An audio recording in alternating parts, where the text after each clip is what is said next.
The morning Claire Kingsley challenged her janitor to a sparring match, she expected submission. What she got instead was a lesson that would shatter everything she believed about power. In front of 50 employees at Valencia Innovations, the billionaire CEO's perfectly executed takedown attempt met something unexpected: true strength wrapped in work boots and humility. But when the quiet janitor swept her to the mat with moves that spoke of a buried past, the real fight had only just begun. Stay with me as this story unfolds across continents and consciences. Comment your city below. I'd love to know how far this tale of redemption travels. The morning sun sliced through the floor-to-ceiling windows of Valencia Innovations' executive gym, casting long shadows across the pristine white mats. Claire Kingsley stood at the center, her black gi crisp against her athletic frame, the worn black belt around her waist telling a story of 15 years of dedication, discipline, and dominance. At 38, she commanded not just this space, but an empire worth $3 billion built on artificial intelligence and an iron will that bent markets to her vision. Strength isn't just physical, she announced to the gathered employees, her voice carrying the authority of someone who'd never been told no and meant it. It's mental. It's the willingness to engage when others retreat. It's why Valencia Innovations leads while others follow. The monthly morning sessions had become legendary at the company.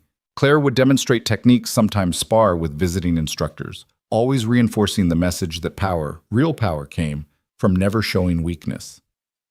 The 50 or so employees who gathered weren't just there for the spectacle. Attendance was unofficially mandatory for anyone hoping to climb the corporate ladder.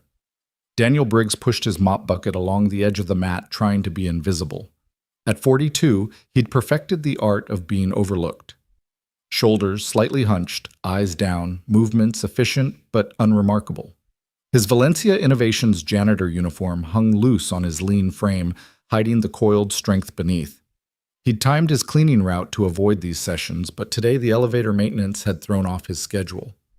You see, Claire continued executing a perfect hip throw on the training dummy. Most people live their entire lives avoiding confrontation. They accept their place. They mop floors while others build empires. Her eyes swept the room and landed on Daniel. A smile played at the corner of her mouth, not cruel exactly, but sharp with opportunity. "You there," she called out, her voice cutting through the hushed attention of the crowd. "Yes, you with the mop. Come here." Daniel's hand stilled on the mop handle. The industrial clock on the wall seemed to tick louder in the sudden silence. 50 pairs of eyes turned to him, some sympathetic, most merely curious about what entertainment their CEO had planned. "I'm just cleaning, ma'am," Daniel said quietly, his voice carrying a hint of something not quite Southern, not quite Midwestern, worn smooth by years of deliberate practice at being unremarkable. "Oh, come on." Claire laughed, and the room laughed with her, because that's what you did when Claire Kingsley laughed. "I'm not going to hurt you, much." More laughter. "I need someone to help me demonstrate a basic technique. You look about the right size. What do you say, want to try a friendly spar? I'll go easy on you." The marketing director, Brad Chen, whistled low. $100 says he doesn't last 30 seconds, he whispered to his colleague. "You're on," Sarah from HR whispered back. "I say 15. Daniel set down his mop with deliberate care, the way someone might place a loaded weapon they didn't want to accidentally discharge. He walked onto the mat, his work boots leaving faint marks on the pristine surface. The contrast was almost painful. Claire, in her professional gear radiating confidence and barely contained energy. Daniel, in his gray uniform name tag, slightly crooked, a day's stubble on his weathered face. "Take off your boots at least," Claire said, her tone somewhere between amused and condescending. "This is a $10,000 mat." Daniel bent to unlace his boots, and in that moment Claire noticed his hands. They were a janitor's hands, certainly rough, calloused from honest work. But there was something in the way they moved, economical and precise, that made her training whisper a warning she chose to ignore. "Have you ever done any martial arts?" she asked, as he straightened now in worn white socks that had seen better days. "A little," Daniel said. "Long time ago." "Well, this should be educational then." Claire moved into a ready stance, weight balanced, hands up, but relaxed. Don't worry, I'm not going to embarrass you. Much. The room tittered again. Someone started recording on their phone despite the company policy against it. Within seconds, a dozen phones were out ready to capture their CEO's latest display of dominance. Daniel stood there for a moment, and Claire saw what she expected to see: a middle-aged janitor out of his depth, probably regretting his life choices. She'd make this quick, painless enough.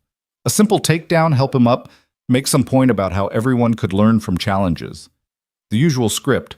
"Ready when you are," Daniel said, and something in his voice made Claire pause. It wasn't fear or bravado. It was patience.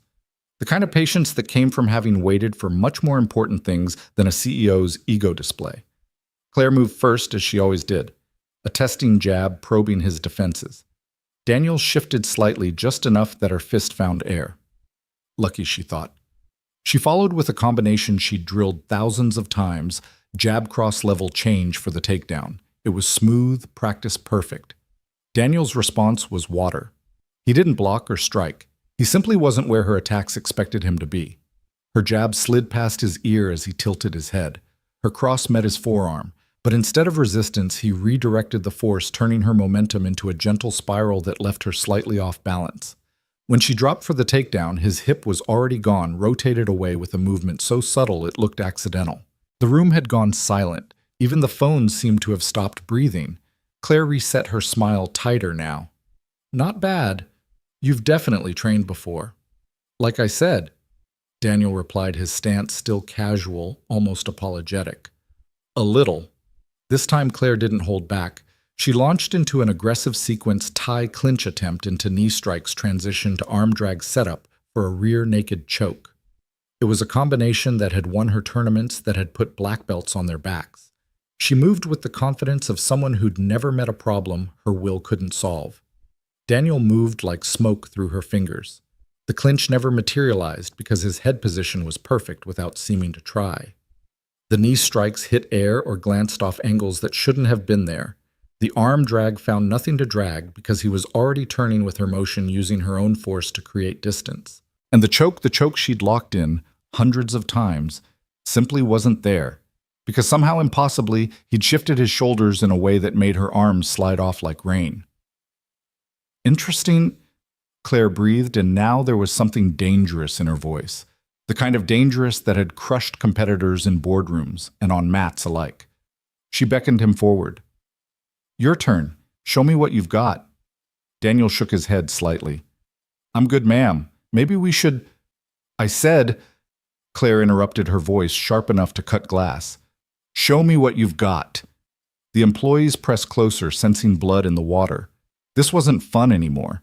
This was their CEO's reputation, and by extension, the very hierarchy of their world.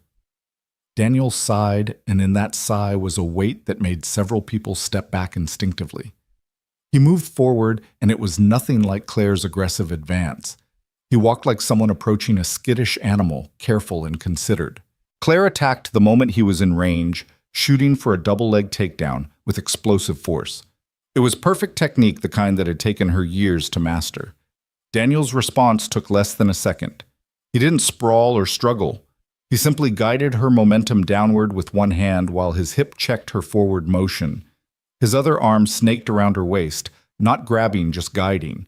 And then, with a movement that looked like he was helping an elderly person into a chair, he reversed her entire attack. Claire found herself airborne for a brief, impossible moment. The ceiling lights flashed past her vision. Then she was on the mat, landed so gently it took her a moment to realize she'd been thrown at all. Daniel was already stepping back, hands open and non-threatening. The gym erupted. "Holy shit!" someone gasped. "Did you see that? He didn't even try?" Claire rolled to her feet, her face flushed. The careful composure she wore like armor had cracked, showing something raw underneath. "Again," she said. "Ma'am, I really should get back to again." This time she came at him with everything. Years of training, competition, and pride compressed into a singular need to restore order to her universe. She threw combinations that had never failed her, attempted sweeps that were textbook perfect, tried every trick and trap in her extensive arsenal. Daniel weathered it all like a lighthouse in a storm. He didn't counter or attack. He simply existed in the space where her techniques wanted to succeed and prevented them through positioning so perfect it looked accidental. When she threw strikes, he was slightly somewhere else. When she attempted throws, his balance was always just beyond her breaking point. When she went for submissions, her grips found angles that dissolved into nothing. After 2 minutes that felt like hours, Claire was breathing hard, sweat staining her GI. Daniel looked like he'd been waiting for a bus.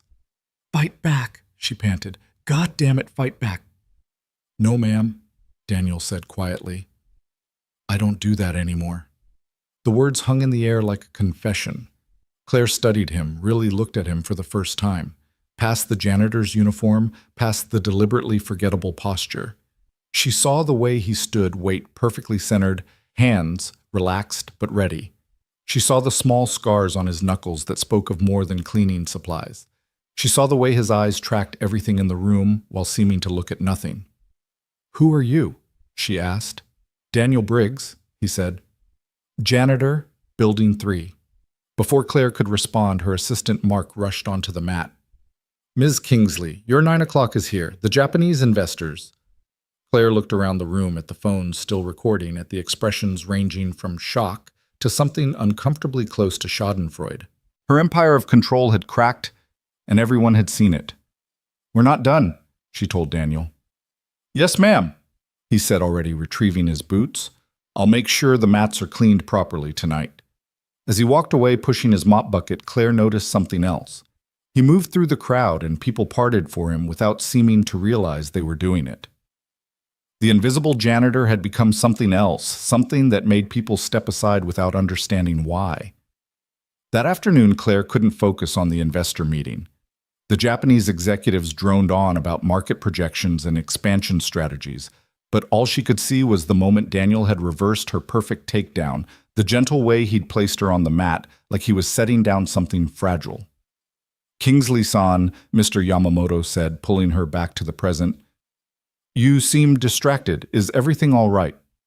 "Fine," Claire said, forcing herself to focus. "Just considering all angles of your proposal." But she wasn't. She was thinking about Daniel Briggs and the way he'd said, "I don't do that anymore," like it was both a promise and a penance. After the meeting, she pulled up the company personnel files. Daniel Briggs, hired 18 months ago. Previous employment. Various manual labor positions. Education. High school diploma. Emergency contact, Emma Briggs. Daughter age 7. Single father. Nothing else. The file was so thin it practically screamed that there was more to the story. She called her head of security, Tom Reeves. "I need a deeper background check on an employee." "Which one?" "Daniel Briggs, janitor in Building 3. There was a pause. "Any particular reason has there been an incident?" Claire thought about the morning's sparring session. "Just do it. Full spectrum. Military records, criminal background, everything." "That's unusual for a janitor, ma'am, and potentially legally problematic without cause." "I'm not asking for your legal opinion, Tom. Just get it done." She hung up and turned to her window, looking out at the city she'd conquered one acquisition at a time. Somewhere in Building 3, a janitor was pushing a mop and carrying secrets she suddenly needed to understand. That evening, Daniel stood in the kitchen of his small apartment making mac and cheese while his daughter, Emma, worked on her homework at the scarred dining table. The place was clean but worn, everything secondhand but cared for. Photos on the walls showed better times, a younger Daniel in marine dress blues, a woman with Emma's eyes, and Daniel's quiet smile, the three of them at a beach, somewhere back when the world had been different. "Dad, you're doing the thing again," Emma said without looking up from her math worksheet. "What thing?" "The thinking thing, where you stir the pot but you're not really here." Daniel forced himself to focus on the present, on the orange powder turning into something resembling cheese sauce. "Sorry, kiddo. Long day." "Did something happen at work?" He thought about Claire Kingsley on her back on the mat, the shock in her eyes mixing with something else, recognition, maybe of a predator meeting another predator who'd chosen to eat grass instead of meat. "Nothing important," he said. Emma looked up at him with eyes that were too knowing for 7 years old. She'd had to grow up fast after her mother died, had learned to read the subtle shifts in her father's mood like weather patterns. You know what Mom used to say, Emma said, returning to her homework. Secrets are just truths waiting for the right time. Daniel's hand stilled on the spoon. Rachel had said that usually right before getting him to admit something he'd been holding back. 3 years gone, and her words still lived in their daughter's mouth. Sometimes, Daniel said carefully, the right time never comes, and that's okay too. Emma shrugged, unconvinced but willing to let it go. Can we have ice cream after dinner, Schvers? Vegetables first. You didn't make vegetables. Mac and cheese has cheese. That's dairy. That's practically a vegetable. Emma laughed, and for a moment the small apartment felt less like a hiding place and more like a home. But across the city, Claire Kingsley sat in her office as the sun died behind the skyline, watching grainy security footage on her computer. She'd had it pull the gym recordings from multiple angles, and she was studying them like game tape. She watched Daniel's movements frame by frame, seeing things she'd missed in the heat of the moment. The way he'd shifted his weight just before she attacked, like he'd read her intention before she'd fully formed it. The perfect economy of his movements, nothing wasted, nothing unnecessary. The way he'd controlled her landing when he threw her, ensuring she wouldn't even bruise. This wasn't just training. This was years of something else, something harder and more serious than sport. This was combat refined to instinct. Her phone buzzed. Tom Reeves. That background check you wanted? It's strange. Strange how... Strange as in it's too clean, like someone carefully constructed it to be boring. No social media presence, no digital footprint beyond the basics. His previous employers all check out, but when you dig deeper, the references get vague. It's professional work. Professional as in someone who knows how to disappear wanted Daniel Briggs to have a past that wouldn't raise questions. But here's the thing, I found a partial match in a military database. Sealed records, but the date of birth and first name match. Marine Corps Force Reconnaissance. Everything else is classified or redacted. Claire felt her pulse quicken. Force Recon. Elite Special Operations. The kind of people who did things that never made the news. Can you get the sealed records? Not legally. And probably not illegally without triggering alerts that would bring federal attention. Ms. Kingsley, if this man is who I think he might be pushing, this could be inadvisable. Since when has inadvisable ever stopped me? Since never. Which is why I'm telling you that whoever Daniel Briggs used to be, he's chosen to be a janitor now. Men like that don't make that choice lightly, and they definitely don't appreciate people digging into their reasons. After she hung up, Claire sat in the darkness of her office city lights, painting patterns on the walls. She thought about the way Daniel had said, "I don't do that anymore," and wondered what had happened to make a warrior choose minimum wage and anonymity. The next morning, Daniel arrived at work to find his supervisor, Carl, waiting for him by the supply closet. "Corporate wants to see you," Carl said, and there was something in his voice that sounded like sympathy. "What about..." "Didn't say. Just said to send you up as soon as you got in. 38th floor." Daniel's jaw tightened almost imperceptibly. The executive floor, Claire Kingsley's domain. "Am I being fired?" Carl shrugged. "Above my pay grade, Dan. But for what it's worth, you're the best janitor I've got. Never complained, never missed a shift, never caused problems. Until yesterday, anyway." "What happened yesterday?" "You know what happened yesterday. It's all over the company social network. The janitor who made the CEO tap out. Except she didn't tap, did she? You just stopped." Daniel said nothing. "Look," Carl continued, lowering his voice, "I don't know what your story is, and I don't need to know. But that woman up there, she's not used to being shown up. She's brilliant, but she's also proud. And proud people do stupid things when their pride gets bruised." "Thanks for the warning." Daniel took the service elevator up, avoiding the main lifts where he might encounter employees who'd witnessed yesterday's display. But even in the service elevator, he could feel the shift. The security guard who usually ignored him nodded respectfully. The maintenance worker sharing the elevator gave him a look that was equal parts curiosity and wariness. The 38th floor was a different world. Glass and chrome and money made manifest in every carefully chosen detail. The receptionist, a young man who looked like he'd stepped out of a fashion magazine, looked up as Daniel approached. "Mr. Briggs, Ms. Kingsley is expecting you. Conference room 3.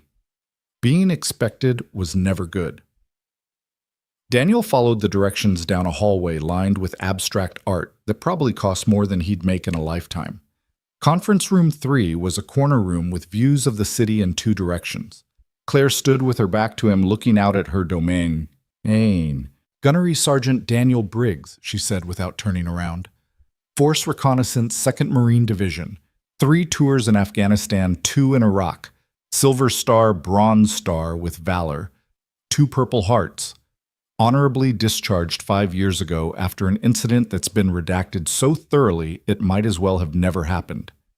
Daniel stood perfectly still, his face giving away nothing. Claire turned around, and there was something different about her. The polished CEO mask was still there, but underneath was something rawer, hungrier. Except it did happen, didn't it? Something that made one of the Marine Corps' most decorated warriors become a janitor in Seattle. "I'm just here to clean, ma'am. Stop." She moved closer, and Daniel could see the fighter in her, the one who'd earned that black belt through years of sweat and pain. "Stop pretending to be nobody. I've seen nobody, and nobody doesn't move like you do. Nobody doesn't have hands that have broken things they can't talk about. Nobody doesn't make my instincts scream danger while standing there in a janitor's uniform." "What do you want, Ms. Kingsley?" "I want to know why you're here. Why you're mopping floors when you could be running security for Fortune 500 companies. Why you're hiding." Daniel met her eyes for the first time, and Claire saw something there that made her take an involuntary step back. It wasn't anger or threat. It was depth, the kind that came from seeing too much and deciding to look away. "Everyone's hiding from something," he said quietly. "Some of us are just better at it than others." "Is that a threat?" "No, ma'am. It's an observation. You hide behind that black belt in this office. You hide behind the power and the money, but when someone knows how to look, they can see what you're hiding from too." Claire's face flushed. "You don't know anything about me." "I know you didn't earn that black belt in a strip mall dojo," Daniel said. "Your technique is too good, too practical. Brazilian jiu-jitsu with some judo, but there's Krav Maga in there too. Israeli military style, not the civilian version. You've trained with people who've used it for real. And that tells me you're not just playing at being dangerous. You're trying to prove something. To someone. Or maybe to yourself." The silence stretched between them like a held breath. "There was an incident," Claire said finally. "In Tel Aviv, 10 years ago. I was there for a tech conference. Wrong place, wrong time. A knife attack in a market. 3 people died before security responded. I hid behind a fruit stand and watched a 70-year-old grandmother bleed out 6 feet away because I was too scared to help." She moved to the window again, her reflection ghost-like in the glass. "I started training the next week. Swore I'd never be helpless again. And I haven't been. Until yesterday when you made me feel like that 28-year-old hiding behind oranges in fear." Daniel was quiet for a long moment. Then, "Being dangerous doesn't make you less afraid. It just makes you better at hiding it." "Speaking from experience." "Yeah. What happened? What made you stop?" Daniel looked out at the city, but his eyes were seeing something else. Mountains, maybe. Desert. Places where the rules were different and the consequences absolute. "There was a mission," he said slowly, like he was pulling the words from somewhere deep.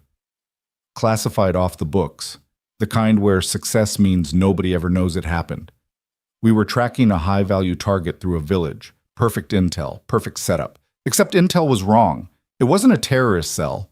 It was a wedding." Claire said nothing, sensing the weight of what was coming. "We realized it too late. The drone strike was already inbound. I broke protocol, broke radio silence to call it off. Got most of it stopped, but 1 missile had already launched. 17 civilians, 7 kids. Because I'd confirmed the target that wasn't a target.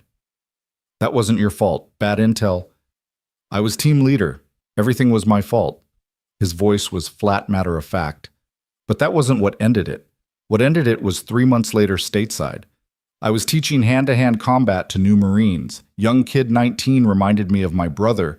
Eager, talented, cocky. During a demonstration I misjudged. Threw him wrong. Broke his neck. Paralyzed from the chest down." The words hung in the air like smoke from a distant fire. "His name was Marcus Wells," Daniel continued. "Lives in Portland now. Wheelchair basketball team. Married his high school girlfriend. Sends me a Christmas card every year telling me he forgives me. And every year I throw it away unopened because forgiveness isn't his to give. So you became a janitor. I became someone who doesn't hurt people anymore. Someone who cleans up messes instead of making them. Someone who can raise his daughter without her being afraid of what her father's hands have done. Claire turned from the window to study him. But you still train. Nobody maintains that level of skill without constant practice. Old habits. I train alone early mornings when Emma's asleep. Not to stay dangerous. To remember why I chose not to be. That's why you didn't fight back yesterday. I haven't fought back in 5 years. Haven't thrown a real punch. Haven't applied a submission with intent. Yesterday was the closest I've come. And even that was too much. Too much. You barely did anything. I engaged, Daniel said simply. That was too much. Claire moved back to her desk, pulled out a folder. I could use someone like you, head of security, 6-figure salary, benefits. Your daughter could go to any school she wanted. No.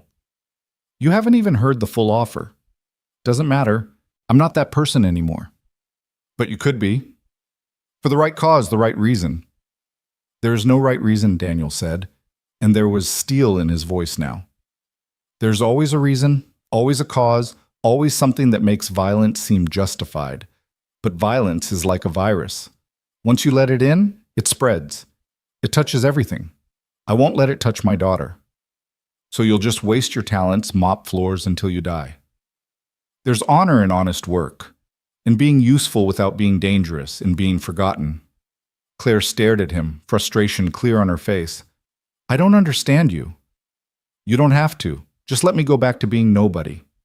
And if I don't, if I tell everyone who you really are. Daniel's expression didn't change, but something shifted in the room's atmosphere like the pressure drop before a storm. Then you'd be making me choose between my daughter's safety and my principles, he said quietly. And that's a choice that wouldn't end well for anyone. It wasn't a threat. It was a statement of fact delivered with the certainty of someone who'd made hard choices before and would again if forced. Claire felt a chill run down her spine. For the first time in years, she was faced with someone she couldn't intimidate or outmaneuver. Someone who'd walked away from power because he understood its cost better than she ever would. Fine, she said. Go back to your mop, but this isn't over. It is for me, Daniel said, turning to leave. Wait, Claire's voice stopped him at the door. The Christmas cards. From Marcus. Why throw them away unopened? Daniel was quiet for so long she thought he wouldn't answer. Then, because if I read them, I might start to believe forgiveness is possible. And if I believe that I might forgive myself. And if I forgive myself, I might forget why I can never be that man again. He left, closing the door softly behind him. Claire stood alone in her conference room, surrounded by the trappings of power, feeling smaller than she had since hiding behind that fruit stand in Tel Aviv. That evening, the video hit the internet. Someone had edited together the gym footage from multiple angles, added slow-motion replays, and dramatic music. Billionaire CEO gets destroyed by janitor, the title screamed. Within hours, it had 1 million views. Within a day, 5 million. The comments ranged from admiring to brutal. That janitor has serious skills. Anyone know his background? Rich lady thought she was tough until she met actually tough. The way he helped her up after pure class. CEO salaries versus janitor wages, but look who's really valuable. Claire watched the numbers climb from her home office, each view another crack in the image she'd spent years building. Her phone buzzed constantly, board members, investors, competitors, all suddenly concerned about the company's leadership. Is this going to be a problem? Richard Chen, chairman of the board, asked during an emergency call. It's a video of a sparring match. It's nothing. It's a video of you being humiliated by an employee you then tried to poach for executive position according to my sources. Claire said nothing. Claire, you've built this company on an image of strength and invincibility. That image is now compromised. The Japanese walked away from the deal. They cited concerns about corporate stability. That's ridiculous. Is it? You know how they think. Face matters. And you just lost face in front of the entire internet. After the call, Claire poured herself a scotch and stood at her window looking out at the city lights. Somewhere out there, Daniel Briggs was probably helping his daughter with homework, unconcerned with viral videos or corporate politics, living his small, quiet life by choice rather than circumstance. Her phone rang. Unknown number. Hello. Ms. Kingsley. This is Marcus Wells. Claire's blood chilled. The paralyzed Marine, Daniel's ghost. How did you get this number?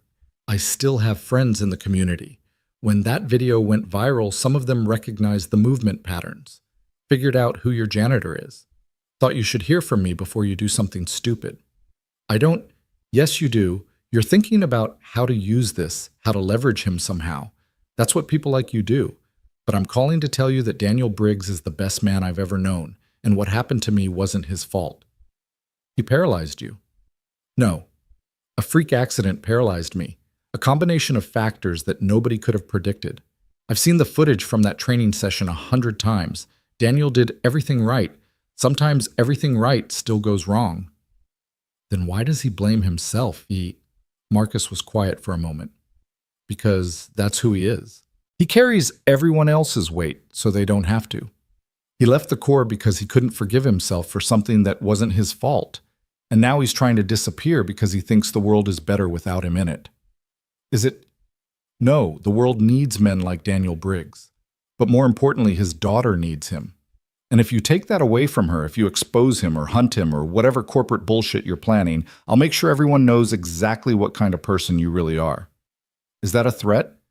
It's a promise. Daniel won't fight back because he's made himself into someone who doesn't fight. But I never made that promise. And neither did the dozens of Marines who'd follow him into hell if he asked. Leave him alone, Ms. Kingsley. Let him have his peace. The line went dead. Claire stood in her empty penthouse holding her phone, feeling the weight of communities and loyalties she'd never understand. She'd built her empire on transactions and leverage, but Daniel lived in a world of bonds forged in fire and kept in silence. The next morning, she had Ite kill the video. It was too late to stop its spread entirely, but she could limit the damage. She put out a statement about the value of learning from everyone regardless of position. Corporate spin that fooled nobody but gave everyone an excuse to move on. Daniel heard about it from Carl. Corporate's doing damage control, his supervisor said. Videos getting pulled, lawyers sending cease and desist letters. You're safe, Dan. Job secure if you want it. Thanks, Carl. That was something else, though. Watching you move. Like watching a Ferrari pretend to be a Toyota. Toyotas are reliable. Nobody looks twice at a Toyota. Carl laughed. Yeah, but everyone knows what a Ferrari sounds like even when it's idling.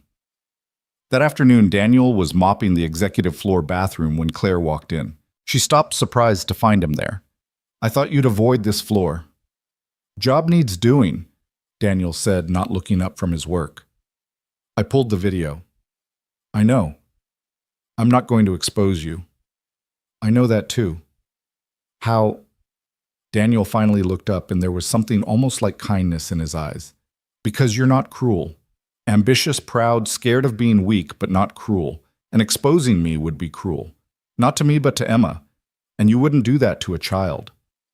Claire felt something shift in her chest, a recognition of being seen more clearly than she was comfortable with. I got a call, Gek, she said. From Marcus Wells. Daniel's hand stilled on the mop. How is he? He says he forgives you. I know. He says it wasn't your fault. He's wrong. He says you're the best man he's ever known. Daniel went back to mopping. He's wrong about that too. Claire watched him work this warrior-turned-janitor, this dangerous man who'd chosen to be harmless. I don't understand you, she said again. I told you, Daniel said. You don't have to. A week passed. The video became old news replaced by the next viral sensation. Claire went back to running her empire. Daniel went back to being invisible. But something had changed in the geometry of their worlds. Claire found herself taking the stairs, sometimes passing through areas where Daniel worked. Not speaking, just observing. Watching how he moved through space like he belonged to it, and it to him. Seeing how other janitors, security guards, the invisible army that kept the building running, treated him with quiet respect. She noticed other things too. The way he always worked late on Thursdays, rushing to finish so he could make Emma's soccer practice. The lunch he ate at his desk, always a sandwich, an apple, and a small note that had to be from his daughter. The book he read during breaks. Philosophy, history, poetry. Never fiction, never escape, always something that seemed like penance or preparation. Daniel noticed her watching but said nothing. He'd been watched before by people far more dangerous than Claire Kingsley. He knew the weight of observation, how it could be threat or protection or simple curiosity. From her it felt like puzzle solving, like she was trying to understand something outside her experience. Then came the night that changed everything. It was a Tuesday past midnight. Claire was working late as usual, trying to salvage the Japanese deal through sheer force of will. The building was nearly empty, just security and cleaning crew. Daniel was buffing the floors in the main lobby when he heard it glass-breaking voices, wrong voices in the wrong place. 3 men had entered through a ground-floor window. Not professionals, their movements were too loud, too obvious. Addicts probably, or amateur thieves looking for an easy score. But they were armed, and they were between Daniel and the exit. He could have hidden, could have called security, and waited. That's what a janitor would do. But then he heard Claire's voice from the elevator bay. She was coming down, probably heading home, finally walking right into them. The moment balanced on a knife's edge. 5 years of peace, of choosing to be nobody, of keeping his hands clean for Emma. Against it, Claire Kingsley about to walk into 3 armed men. Daniel made his choice. He moved through the shadows like he'd never stopped, like 5 years of mopping floors was just another form of training. The first man never saw him coming. A precise strike to the carotid sinus, dropping him unconscious before his brain could process the threat. The second managed half a shout before Daniel's hand covered his mouth, other arm applying a blood choke that put him under in 3 seconds. The third man spun gun rising. Daniel was already inside his arc controlling the weapon. Hands stripping the gun with a motion so practiced it was pure muscle memory. The man threw a wild punch that Daniel slipped, responding with a palm strike to the solar plexus that dropped him gasping. 8 seconds, 3 men down, 5 years of peace shattered. Claire stepped out of the elevator to find Daniel standing among 3 unconscious bodies, a pistol in his hand that he was methodically unloading. He looked up at her, and she saw something in his eyes. She recognized the moment when you realize you can't go back to who you were before. "Call security," he said quietly, setting the gun down carefully. "Tell them to call the police. 3 attempted burglary, possibly armed robbery. They'll need medical attention, but nothing critical.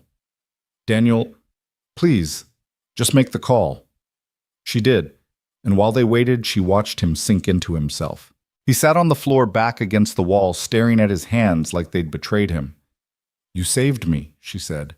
"No, I just fell back into old patterns, like an alcoholic taking a drink after 5 years sober. That's not the same thing at all. Isn't it?" He looked up at her. "I told myself I'd never do this again. Never use these skills, never be that person. And all it took was one moment, one threat, and I became him again. How do I explain this to Emma? How do I tell her that her father broke his promise? You tell her that her father protected someone, that there's a difference between violence and protection. There's no difference, not in the doing of it. The same skills, the same training, the same person I swore I'd never be again." Security arrived, then the police. Daniel gave his statement matter-of-factly, leaving out nothing but adding no drama. Claire watched him navigate the questions with the ease of someone who'd been debriefed before, who knew how to give exactly the information required and nothing more. "You've got good instincts," the lead detective told him. "Ever consider law enforcement?" "No," Daniel said simply. After they left, Claire drove Daniel home. He'd refused at first, but she'd insisted, and he was too tired to argue. They sat in her Tesla in silence for most of the drive, the city sliding past in streams of light. "What you did tonight," Claire said finally, "it doesn't make you a bad person." "I never said I was a bad person. I said I was a dangerous person trying not to be." "Maybe that's not possible. Maybe you can't just turn off what you are." "Then I'll keep trying anyway." "Why?" Daniel was quiet for so long she thought he wouldn't answer. They were pulling up to his apartment building, a tired-looking complex that had seen better decades. Because, he said finally, Emma's mother died because of what I was, and I'll be damned if Emma loses her father to it too. He got out before Claire could ask what he meant, disappearing into the building's shadows. But Claire Kingsley hadn't built an empire by accepting non-answers. The research Claire commissioned was thorough, expensive, and ultimately heartbreaking. The private investigator she hired was ex-CIA, someone who knew how to find things that had been deliberately buried. It took him 3 weeks and cost more than most people's annual salary, but he delivered. Rachel Briggs, née Morrison, had died 3 years ago in a car accident. Single vehicle, late-night rural road outside Fort Bragg. The official report was clean, wet roads, high speed, tragic accident. But the investigator found more. Rachel had been receiving death threats. Someone from Daniel's past, someone with a grudge against force recon operations in Afghanistan. The threats had been specific, credible, and Daniel had reported them to the authorities.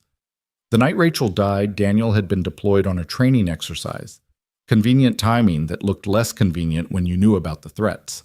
The investigation had been perfunctory. The case closed quickly. Too quickly, according to the investigator's sources. Claire sat in her office reading the report for the 3rd time. A photo was clipped to the back, the Briggs family at Emma's 4th birthday party. Daniel in civilian clothes, but still carrying himself like a warrior. Rachel, beautiful and laughing. Emma covered in cake and joy. 3 months before Rachel died. You wanted leverage, she murmured to herself. Be careful what you wish for. She was still staring at the photo when her assistant knocked. Ms. Kingsley. There's a situation in the lobby. Claire found chaos. A man in an expensive suit was screaming at Daniel, who stood perfectly still, mop in hand, taking the abuse with the patience of stone. The man was clearly drunk, his words slurred but venomous. You think you're special? The man shouted. Big tough guy in that video? You're nothing, a janitor, a nobody. My shoes cost more than you make in a month.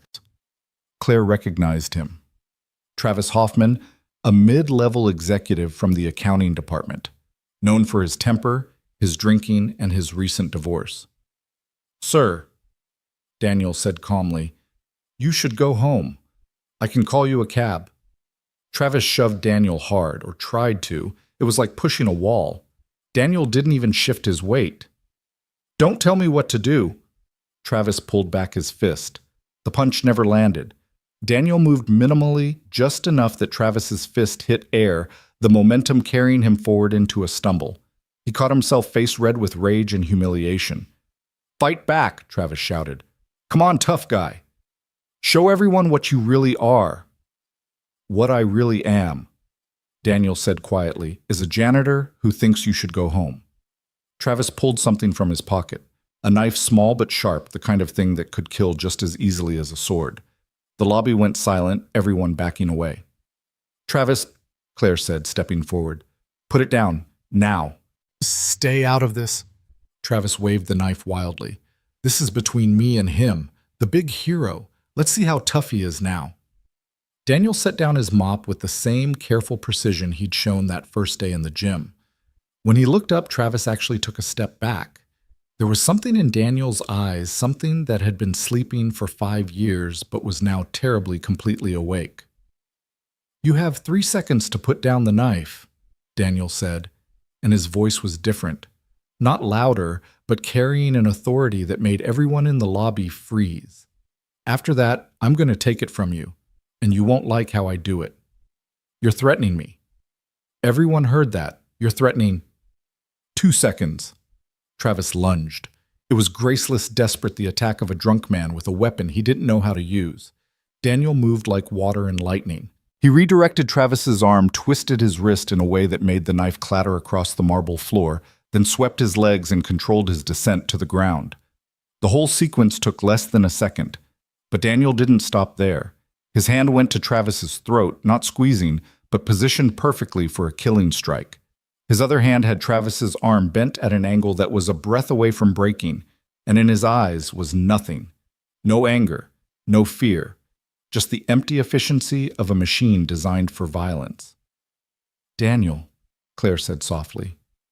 Daniel, it's over. For a moment, Daniel didn't seem to hear her. He was somewhere else, some dusty street or mountain pass where violence had different rules. Then Emma's face flickered across his memory, and he released Travis like he was radioactive. Travis scrambled away, gasping, his suit torn and his dignity shattered. Security finally arrived far too late to matter. The police were called, statements were taken, and Travis was arrested for assault with a deadly weapon. But the damage was done. Daniel stood in the lobby surrounded by witnesses, all of whom had seen what Claire had seen the moment when the janitor mask slipped and something much more dangerous looked out. That night, Daniel didn't go home immediately. He went to the gym, the old one in the basement of a community center where he trained alone in the early morning hours. He needed to burn off the adrenaline to push his body until his mind could find quiet again. He was halfway through his routine when he realized he wasn't alone. Claire stood in the doorway, still in her business suit, watching him work the heavy bag with combinations that were too precise to be anything but military. "How did you find me?" "I had you followed after the incident. I wanted to make sure you were okay." Daniel threw another combination, the bag jumping with each impact. "I'm fine." "No, you're not. You're spiraling. I can see it. You don't know what you're seeing." "I know exactly what I'm seeing." Claire moved closer, careful but unafraid. "I'm seeing someone who's built a prison out of his own guilt and is terrified he's breaking out." Daniel stopped breathing hard, sweat running down his face. "You read the report about Rachel?" It wasn't a question. Claire nodded anyway. "Then you know why I can't be that person anymore. Violence follows violence. It spreads like a disease. It touched my family once. I won't let it happen again. It wasn't your fault. Everything that happens to the people around me is my fault. That's what responsibility means. That's what leadership means. You should understand that." Claire did understand. It was the weight she carried every day, every decision that affected thousands of employees. But hers was a corporate burden. His was written in blood. "Emma needs a father," she said. "Not a ghost. Not someone so afraid of what he was that he can't be anything else. Emma needs a father who comes home every night, who doesn't have enemies, who doesn't attract violence like a magnet. And yet violence found you anyway. Travis would have attacked someone today regardless. Would you rather it had been someone who couldn't defend themselves?" Daniel unwrapped his hands slowly, methodically. "There's always a justification, always a reason why this time is different, why this violence is necessary. That's how it starts. That's how you wake up one day with blood on your hands and can't remember when they got dirty. Or," Claire said, "that's how you save people. That's how you protect the innocent. That's how you make sure other little girls don't lose their mothers." Daniel's head snapped up, and for a moment Claire thought she'd gone too far. The temperature in the room seemed to drop 10 degrees. "Careful," he said softly. "Why?" "Because you might hurt me." "You won't. You can't. It's not who you are, no matter how much you want to pretend otherwise. You're not a killer trying to be good. You're a protector trying not to care." "You don't know me." "I'm starting to." Claire pulled out her phone, showed him a video. It was security footage from the lobby, but not from today. From last week, Daniel helping an elderly woman with her groceries, making her laugh. Daniel teaching a young security guard a better way to stand to ease his back pain. Daniel finding a lost child and staying with her, making origami animals out of paper towels until her mother arrived. "This is who you are," Claire said. "The violence isn't the core, it's the tool, and a tool doesn't define the hand that wields it." Daniel watched the footage, seeing himself through her eyes. It was disorienting, like looking at a stranger who wore his face.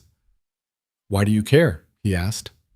Claire was quiet for a moment, then, "Because I recognize something in you. The need to be strong enough that nothing can hurt you again. The weight of knowing that strength isn't enough. The fear that underneath everything you've built, you're still that scared person hiding while others die." "I'm not scared." "No, you're terrified. Not of dying, not of fighting. You're terrified of being who you really are because you think that person is a monster. But monsters don't mourn their victims. Monsters don't spend 5 years doing penance. Monsters don't love their daughters the way you love Emma." Daniel's phone buzzed, a text from Emma's babysitter. "Where are you?" Emma's asking. "I have to go," he said. "Daniel, my daughter needs me." He left Claire standing in the empty gym, surrounded by the echoes of impacts and the ghost of violence barely contained. When Daniel got home, Emma was at the dining table, but she wasn't doing homework. She was reading something on a tablet, her face serious in a way that made Daniel's stomach clench. "Hey, kiddo." "Sorry I'm late." Emma looked up at him with eyes that were too knowing. "There's a video from your work today. Everyone at school saw it." Daniel's heart sank. Of course, everyone had a phone. Everyone recorded everything. "Emma, is this why Mom died, because of what you used to do?" The question hit like a physical blow. Daniel pulled out a chair, sat down heavily. The moment he dreaded for 3 years was here, and he had no script for it. "How do you—" "I'm not stupid, Dad.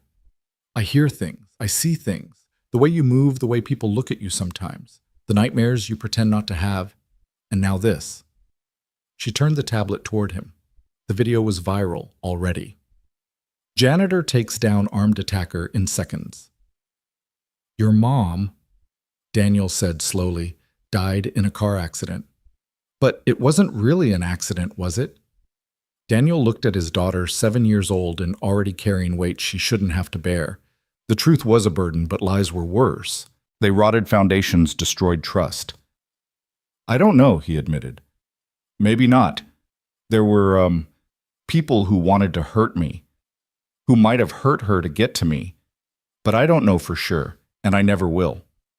Emma was quiet for a moment, processing this confirmation of her worst suspicions. Then, "Is that why you stopped?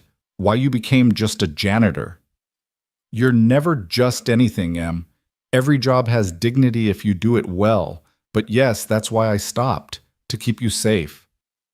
"But you didn't stop. Not really. You just pretended." "I tried."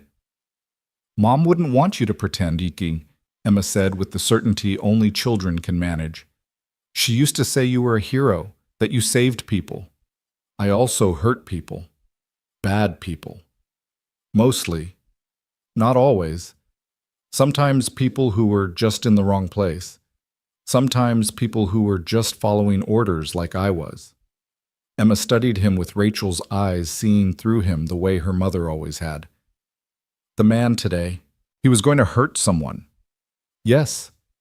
"So you stopped him?" "Yes." "Then you're still a hero, just a sad one." The simplicity of it, the pure childhood logic, broke something in Daniel. He pulled Emma into a hug, holding her tight, feeling the weight of trying to be two different people at once. "I love you, kiddo." "I love you too, Dad. But you need to stop being so sad. Mom wouldn't like it." That night after Emma was asleep, Daniel stood on his apartment's small balcony, looking out at the city. His phone rang. Unknown number, but he recognized the area code. Quantico. "Daniel Briggs? Who's asking?" "Colonel James Mitchell. We haven't met, but I knew your reputation. I'm calling because today's incident has attracted attention." "I'm not interested." "I'm not recruiting. I'm warning. The man you took down, Travis Hoffman. He's connected. His brother is Marcus Hoffman." The name hit Daniel like ice water. Marcus Hoffman. Arms dealer, terrorist, facilitator. Someone Daniel had hunted for 2 years in Afghanistan without success. "That's not possible. We checked. Different last names, different mothers, but brothers nonetheless. And Marcus has been looking for you since you left the service. The accident with your wife. We could never prove it, but you knew." Daniel's voice was dangerous. "You knew and you didn't tell me. We suspected, no proof, and you'd already left. We thought if you stayed quiet, stayed hidden, it would blow over. But this video, your face all over the internet. Daniel, he's going to come for you. Let him come. It's not just you anymore. You have a daughter." The words hung in the air like a threat and a reminder both. "How long do I have?" "Our intelligence suggests he's in Europe right now, but he has people here. Days, maybe a week before they move. You need to disappear. We can help with that. New identity, new location." "I'm done running." "Daniel." He hung up. Running meant leaving everything Emma knew, her school, her friends, the memories of her mother that lived in these walls. Running meant Marcus Hoffman won that Rachel's death meant nothing, that 5 years of trying to be better were wasted. His phone buzzed, a text from Claire. "We need to talk. I know about Marcus Hoffman." Of course she did. Claire Kingsley didn't do anything halfway. They met at her office at midnight. The building was empty except for security, the city lights painting shadows on the walls. Claire was dressed down jeans and a sweater, looking more human than he'd ever seen her. "Your investigator is good," Daniel said. "The best money can buy. He says you have a week, maybe less." "That matches what I heard." "You need to run." "No." "Daniel, this isn't about your pride." "It's not about pride. It's about Emma. She's lost enough. I won't make her lose everything else, too." Claire studied him for a moment, then nodded. "Okay, then we fight." You think I'm going to let one of my employees face this alone? Besides, Marcus Hoffman has been on several government watch lists for years. Taking him down would be a public service. This isn't your fight. It became my fight the moment you saved me from those thieves. Or maybe before that, when you showed me that strength isn't about domination. Either way, I'm in. You don't understand what you're getting into. Marcus Hoffman isn't some corporate rival. He's killed people, sold weapons that have killed thousands more. He has resources, connections, and absolutely no moral boundaries. Then it's a good thing I have something he doesn't. What's that, you? Daniel shook his head. I'm one man who hasn't fought for real in 5 years. You're one man who Marcus Hoffman has been afraid to face directly for 5 years. One man who scared him enough that he went after your family instead of you. That tells me everything I need to know. She pulled out a tablet, showed him satellite images, financial records, communication intercepts. My company doesn't just do AI. We have defense contracts, intelligence partnerships. I've been tracking Marcus Hoffman for the last 6 hours. He's in Prague right now, but he has a team in Seattle. 4 men, all former military, all with records that would make your skin crawl. You've been busy. I'm always busy. The question is whether you're going to let me help or whether you're going to do something stupidly noble and face them alone. Daniel looked at the intelligence she'd gathered. It was good professional, the kind of data that would have taken him weeks to compile on his own. But more than that, he saw something in Claire's eyes. He recognized the need to fight for something that mattered, to use strength for purpose instead of just power. If we do this, he said, we do it my way. No unnecessary violence, no collateral damage. We protect Emma first, everything else second. Agreed. And when it's over, I go back to being a janitor. No more videos, no more attention. Just invisible. Claire hesitated, then nodded. If that's what you want, it's what needs to happen. They spent the next 3 hours planning. Claire's resources, combined with Daniel's tactical knowledge, created a framework that might actually work. They identified the likely approaches Hoffman's team would take, the weaknesses they could exploit, the allies they could call on. There's one more thing, Claire said as dawn approached. The paralyzed Marine Marcus Wells. He called again. He wants to help. No, he's been through enough. He said you'd say that. He also said to tell you that sitting in a wheelchair doesn't mean he can't still fight, just differently. Daniel was quiet for a moment, remembering Marcus as he'd been young, strong, eager to prove himself. Then remembering him on the ground, unable to move, eyes full of fear and confusion. He doesn't owe me anything. He thinks differently.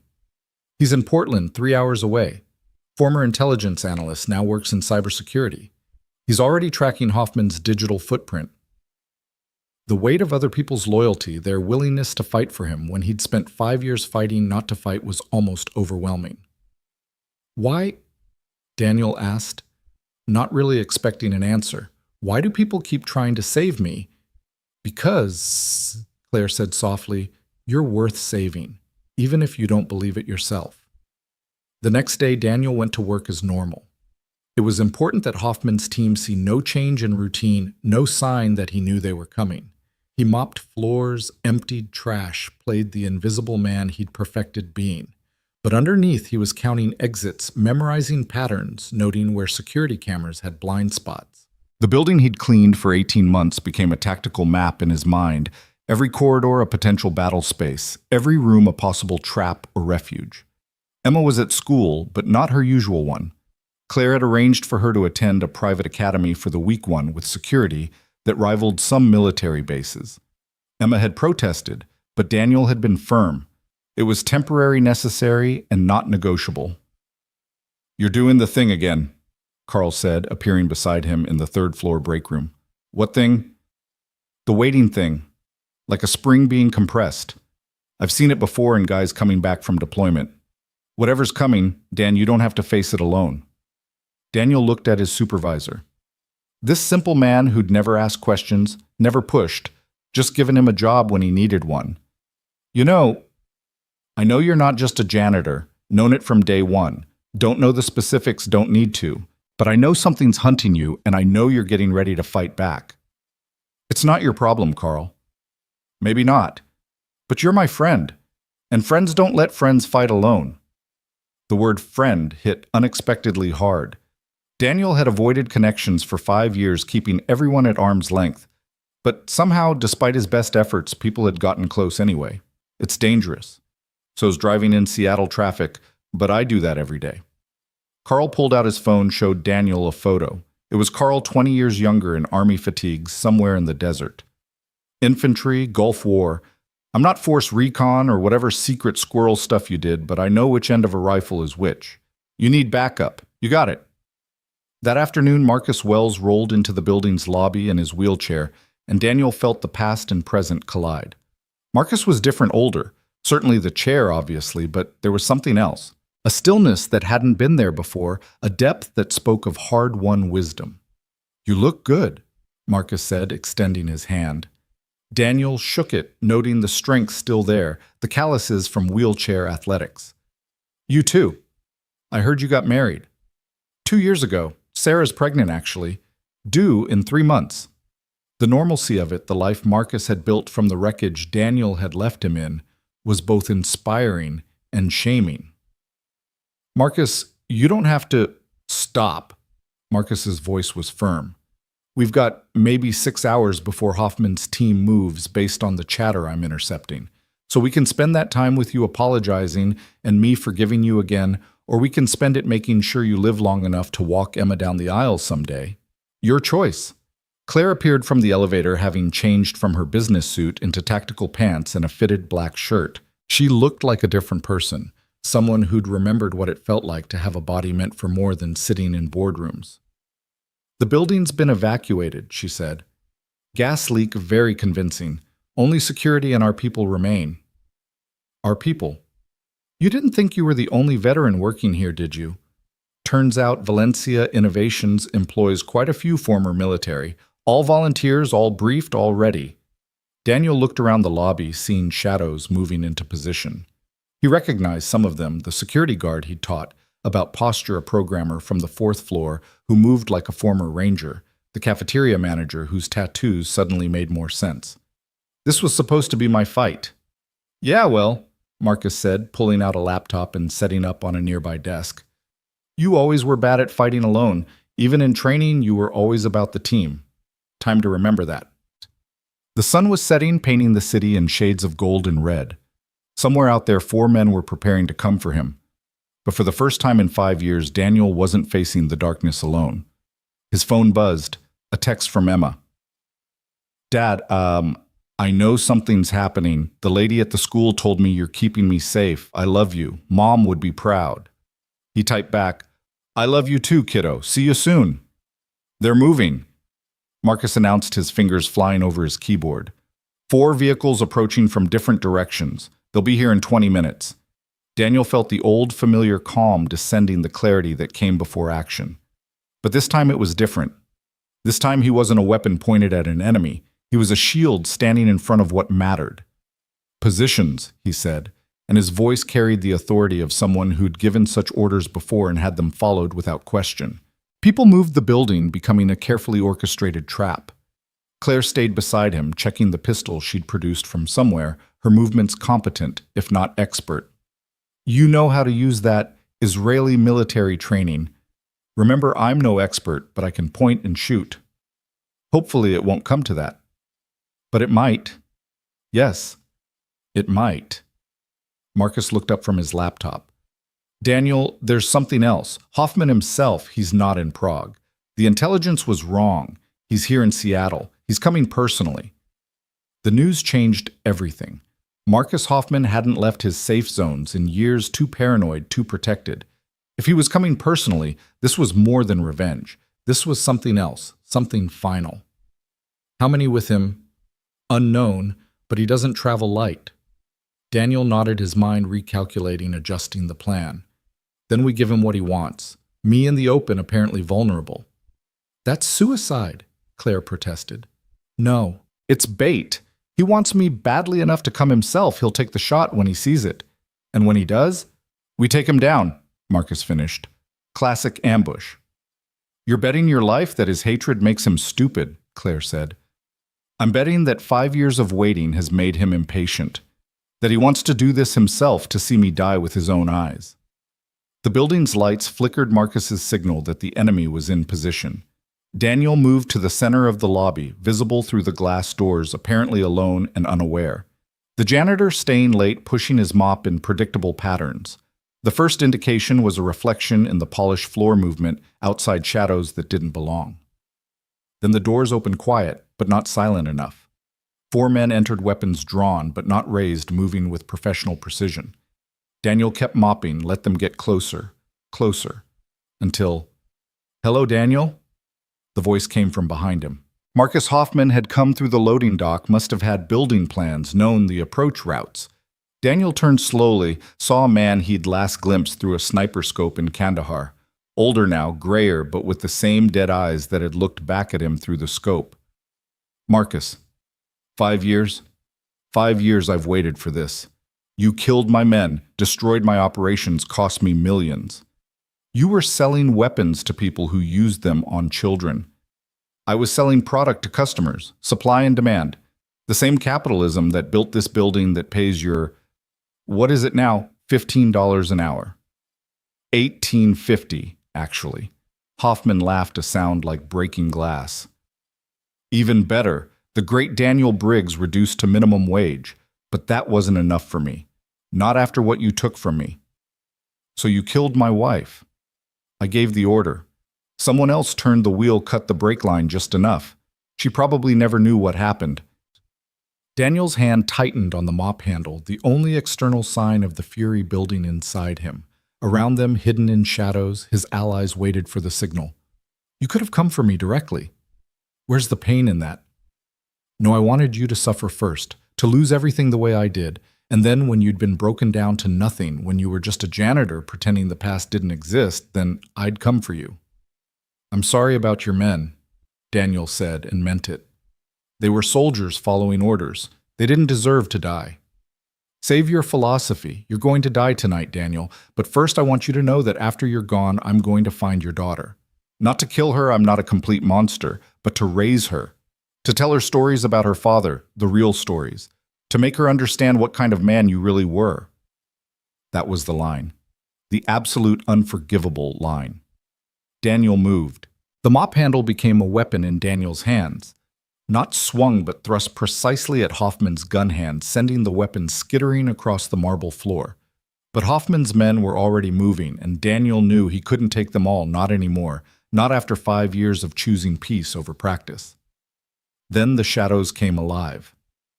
Carl appeared from behind a pillar, the old infantry training still there, and the way he moved tackling one of Hoffman's men with the confidence of someone who'd done it before. The programmer from the 4th floor, James Daniel remembered, emerged from the stairwell, his former ranger training evident as he disarmed another attacker with clinical efficiency. But it was Claire who surprised everyone. She didn't shoot, didn't fight. Instead, she spoke, her voice cutting through the chaos with corporate authority. Valencia Innovation Security Protocol 7 is now active. This building is in full lockdown. The FBI has been notified and is en route. You have approximately 3 minutes before this becomes a federal incident. It was a bluff, mostly.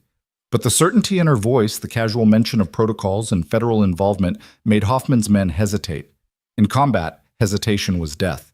Daniel used that moment to close the distance to Hoffman, but the arms dealer was already moving faster than his age suggested. They collided in the center of the lobby, 2 men carrying the weight of history between them. Hoffman fought Dirty Eye's throat groin, all the targets that mattered in real violence. But Daniel had learned his dirty fighting in places where the only rule was survival. They traded strikes that would have crippled normal men, each absorbing punishment that spoke of lives lived hard. "You've gotten soft," Hoffman gasped, landing a knee to Daniel's ribs that sent lightning through his chest. "Maybe," Daniel admitted, trapping the next knee and converting it into a takedown. "But you've gotten slow." They hit the ground hard, rolling across the marble, each trying for the dominant position. Around them, the fight continued. Carl had his man in a chokehold. James was trading strikes with another, and Claire had somehow ended up behind the reception desk with Marcus, who was frantically typing on his laptop while she covered him with her pistol. "Daniel!" Marcus's voice cut through the noise. "Hoffman's got backup coming. 2 more vehicles 90 seconds out." Hoffman laughed, blood running from his nose. "You think this is just about me? I've got 20 men coming. You're all dead." Daniel got position mount control and started striking down. Not wild swings, but targeted impacts designed to end consciousness. Hoffman covered up, weathering the storm, then exploded upward with a technique Daniel didn't expect, a perfect bridge and roll that spoke of Brazilian jiu-jitsu training. Now Hoffman was on top, and he had something in his hand, a knife small and wickedly sharp, the kind of thing that could slip between ribs and find hearts. Daniel caught his wrist just as the blade descended the point, stopping an inch from his throat. "You took everything from me," Hoffman hissed, putting his weight behind the blade. "My business, my reputation, my brother." "Your brother?" Daniel's confusion was genuine. Travis Hoffman, the drunk from yesterday, was this man's brother. "He called me after you humiliated him, told me you were here hiding in plain sight. It was perfect poetic even. The great Daniel Briggs brought down by a drunk with a grudge." The blade pressed closer, and Daniel felt his strength failing. 5 years of choosing not to fight had cost him the edge that might have saved him. But then he heard something that changed everything. "Dad!" Emma's voice coming from the main entrance. She wasn't supposed to be here, was supposed to be safe at the secure school, but there she was standing in the doorway with her babysitter, both frozen by the violence before them. "Emma, run!" Daniel roared, finding strength he didn't know remained. But Emma didn't run. 7 years old, Rachel's daughter as much as his. She walked forward with a courage that had no business existing in someone so young. "Stop hurting my dad," she said to Hoffman, her voice steady despite the tears on her cheeks. Hoffman looked at her, and something flickered in his dead eyes. For a moment he might have been human, then his face hardened. "Perfect," he said. "She can watch her father die the way I watched you kill my—" The shot was impossibly loud in the marble lobby. Hoffman jerked his eyes wide with surprise, the knife falling from nerveless fingers. He looked down at the spreading red stain on his chest, then up at the mezzanine level where the shooter stood. Marcus Wells in his wheelchair at the railing, a rifle across his lap. "I might not be able to walk," Marcus called down, "but I can still shoot straight." Hoffman tried to speak, but only blood came out. He toppled sideways, and Daniel pushed him off, scrambling to his feet and running to Emma, scooping her up and turning her away from the violence. "I've got you, kiddo. I've got you." "I was so scared," Emma sobbed into his shoulder. "The lady at the school said there was an emergency, that I had to come, but then we saw the fighting and—" "Shh, it's okay. It's over." But it wasn't. The sound of approaching vehicles, the screech of tires, the sound of doors opening. Hoffman's backup had arrived. "Positions," Daniel barked, setting Emma behind the reception desk where Claire and Marcus had created a makeshift command post. "Claire, watch her."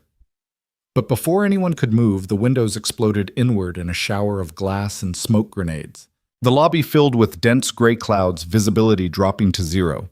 Daniel heard boots, lots of them moving with tactical precision. This was it. They were outnumbered, outgunned, and half their people were already injured from the first fight. Daniel reached for the pistol Hoffman had dropped, knowing it wouldn't be enough, knowing that sometimes courage meant dying well, rather than living badly. Then through the smoke, he heard something that didn't make sense. Screaming, but not from his people. The sound of impacts of bodies hitting the ground, but the pattern was wrong. Someone was attacking Hoffman's reinforcements and doing it with devastating efficiency. The smoke began to clear, and Daniel saw him. A figure in black tactical gear, no insignia, no identification moving through Hoffman's men like death itself. Every movement was economical, every strike precise. In 30 seconds, 20 men were down neutralized with a combination of martial arts and less lethal weapons that spoke of skills beyond even special operations. The figure turned toward Daniel, pulling off the tactical mask to reveal a face he recognized from intelligence briefings but had never seen in person. "John Mitchell," the man said, extending his hand. "Colonel Mitchell's son. Former Delta Force current. Well, that's classified. But let's say I owe you a debt from Afghanistan. You saved my unit once, probably don't even remember. Time to return the favor." Daniel shook the offered hand, his mind trying to process the rapid shift from certain death to inexplicable salvation. "How did you— your Marine friend there?" Mitchell nodded toward Marcus. "Has been lighting up every military back channel for the last 12 hours. Turns out you've got more friends than you know. People who remember what you did, who you saved, what you sacrificed. We've been watching waiting. When Hoffman made his move, we made ours." Sirens were approaching now, real ones, not the bluff Claire had threatened. The FBI, local police, everyone drawn by the gunfire and chaos. "You need to go," Mitchell said. "My team will handle the cleanup, the explanations. Hoffman was on several watch lists. This will be written up as a justified intervention. But you need to disappear before questions get asked that you don't want to answer." "I can't just—" "Yes, you can. Take your daughter and go. We'll handle the rest." Daniel looked around the destroyed lobby, Carl sitting on the floor, exhausted but triumphant, James being bandaged by another security guard, Marcus in his wheelchair, the rifle across his lap like he'd never left the Marines, Claire holding Emma, both of them watching him with eyes that held too much understanding. "Thank you," he said to all of them. "Thank you for not letting you be alone," Claire finished. "That's what people do for each other, even stubborn former Marines who think they have to carry everything themselves." Emma pulled away from Claire and ran to Daniel, wrapping her arms around his waist. "Can we go home now?" "Yeah, kiddo, we can go home." But as they walked toward the exit, Claire called out, "Daniel!" He turned. "This doesn't end here. You know that, right? Hoffman's dead, but his organization isn't. There will be questions, investigations, possibly retaliation." "I know." "So what are you going to do? Keep hiding. Keep pretending to be nobody." Daniel looked down at Emma, then back at Claire. "I'm going to be her father. That's somebody enough." 3 days later, the media had moved on to other stories. The incident at Valencia Innovations was explained as a failed corporate espionage attempt that had turned violent. Marcus Hoffman's death was attributed to self-defense during the commission of multiple felonies. The building's damage was already being repaired and life was returning to normal. Except nothing was normal anymore. Daniel sat in Claire's office, not the formal conference room, but her actual office, the place where she made the decisions that moved millions.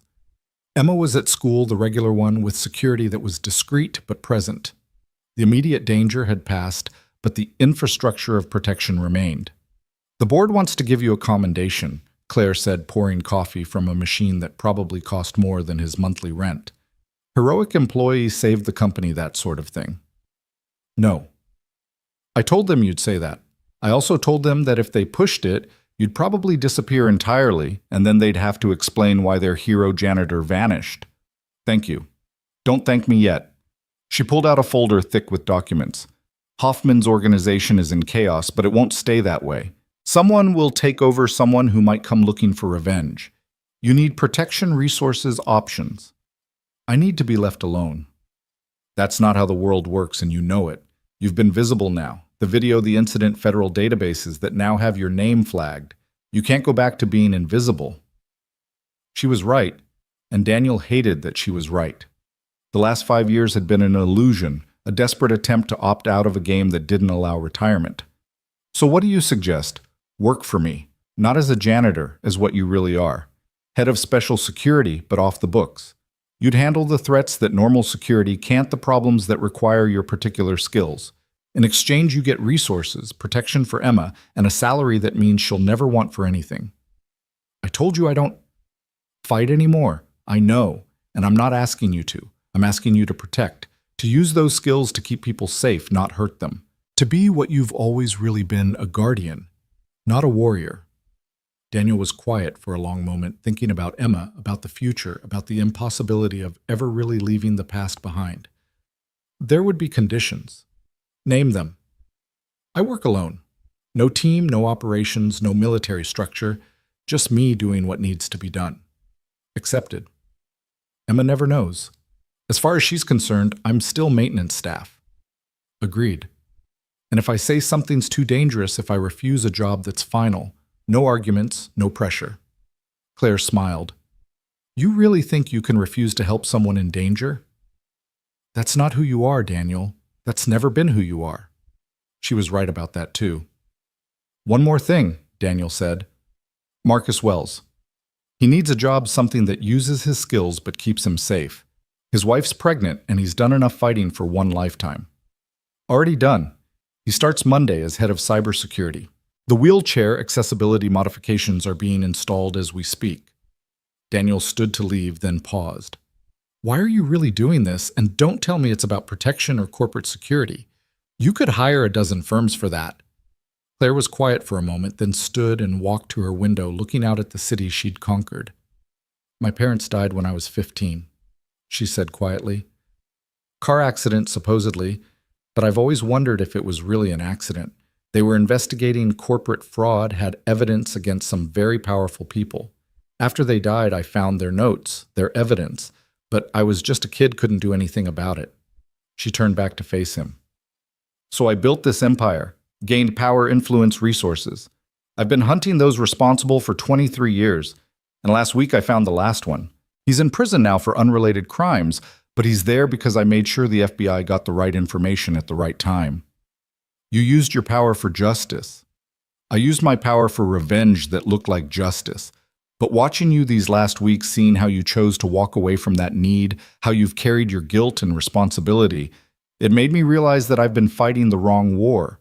I built all this to destroy people, but maybe it's time to build something else, to protect people instead. And you think I can help with that? I think we can help each other. You need resources to keep Emma safe. I need someone who understands that real strength isn't about domination. Together we might actually do some good.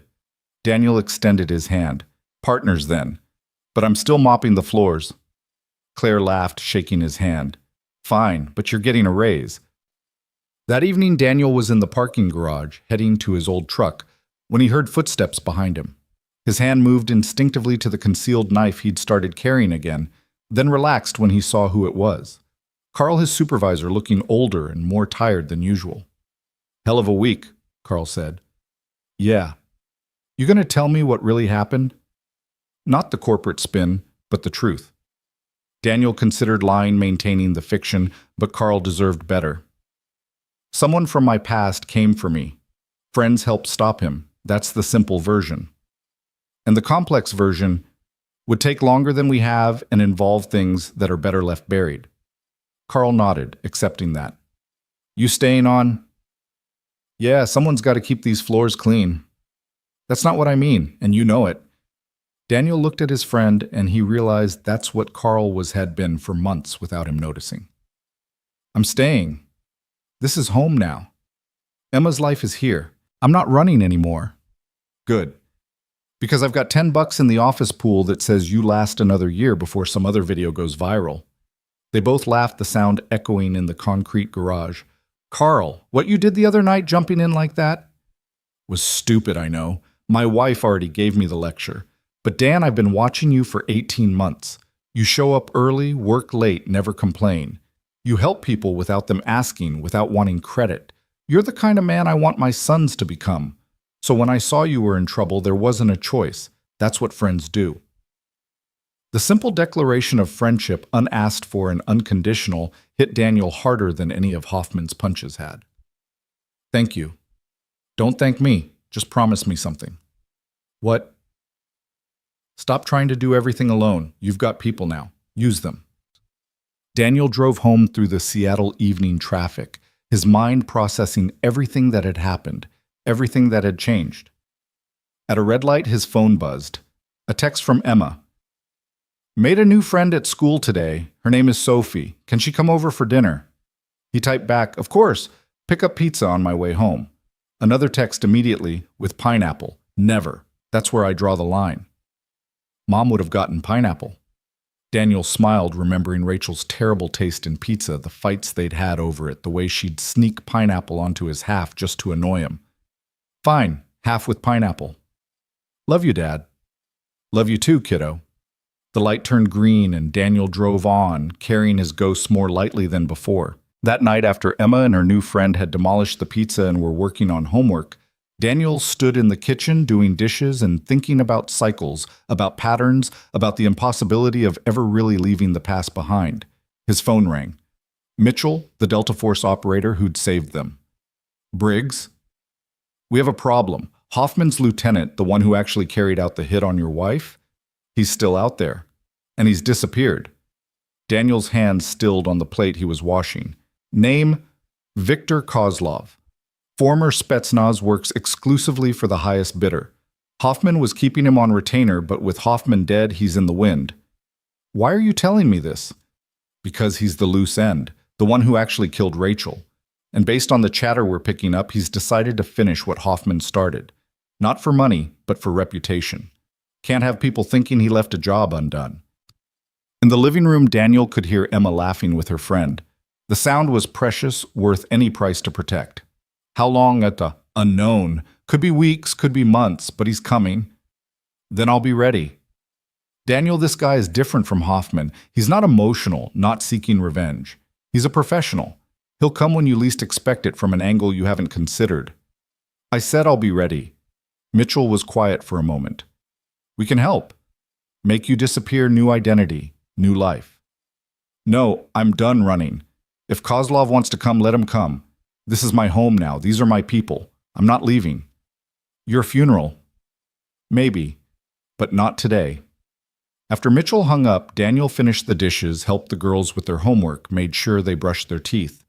Normal things, father things, the life he'd built from the ashes of what he'd been. Later, after Emma was asleep, he went to the small storage unit he rented across town. Inside was a footlocker he hadn't opened in 5 years. His old gear, his weapons, the tools of a trade he'd tried to leave behind. He opened it now, checking each item, ensuring everything still functioned. He didn't want to be that person again. But to protect Emma, to keep the life they'd built, he'd become whatever he needed to be.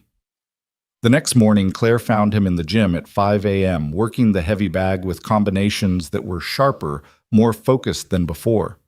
"Heard about Kozlov," she said. "News travels fast."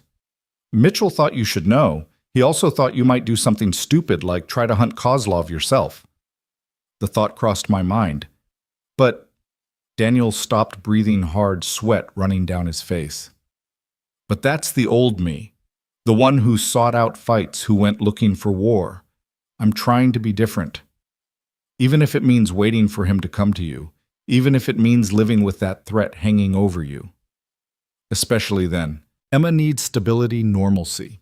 If I go hunting Kozlov, even if I succeed, I become that person again, and that person can't raise a daughter." Claire moved closer, and Daniel saw she was dressed for training. Workout clothes that looked expensive, but functional. "Teach me," she said. "What? Teach me what you know, not the jujitsu sports stuff, but the real thing. What you used the other night. Why?" "Because Hoffman's organization isn't the only threat out there. Because I've made enemies building this company. Because I'm tired of being afraid." "I told you being dangerous doesn't make you less afraid." "No, but it gives you options, and I like having options." Daniel studied her for a moment, then nodded. "First lesson, everything you think you know is wrong. Sport fighting has rules, points, referees. Real violence has none of that. Real violence is about who's willing to do the worst things the fastest." "I'm listening." Second lesson. The best fight is the one that doesn't happen. Running, hiding, de-escalation, these aren't cowardice. They're intelligence. You only fight when all other options are gone. And when they are, then you fight like hell itself is coming for you, because it probably is. They trained for an hour, Daniel teaching her things that would never appear in any dojo. The weak points of the human body, the ways to cause maximum damage with minimum effort, the psychology of violence and how to use it. Claire was a good student, smart and dedicated, but more than that, she understood the why behind the what. She wasn't learning to be dangerous for its own sake, but as a tool for a specific purpose. "You're holding back," she said, after he'd demonstrated a particular nasty joint manipulation. "Always. Control is everything. The moment you lose control, you've lost everything." "Is that what happened with Hoffman? Did you lose control?" Daniel considered the question. "No. I wanted to when he threatened Emma. Every instinct screamed to just end him. But I held back, waited, let the situation develop. If I'd lost control, gone full aggressive, his men would have shot me and Emma would be an orphan." "So control saved you. Control saved Emma. That's all that matters." His phone buzzed, the school asking him to come pick up Emma. She was fine, but there had been an incident. Daniel found Emma in the principal's office, a bruise forming on her cheek, her knuckles scraped.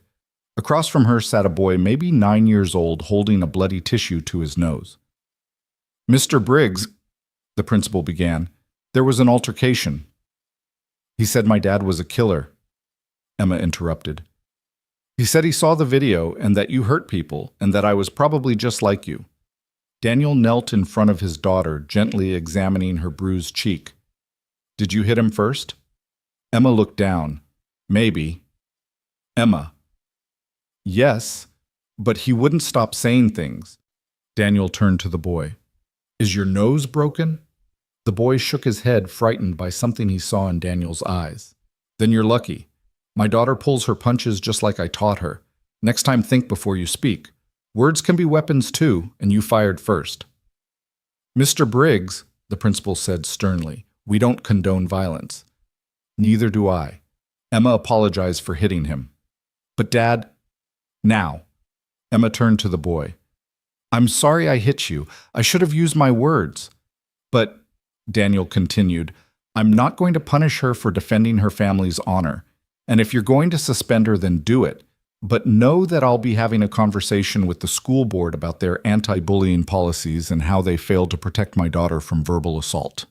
The principal's face went through several colors before settling on resignation.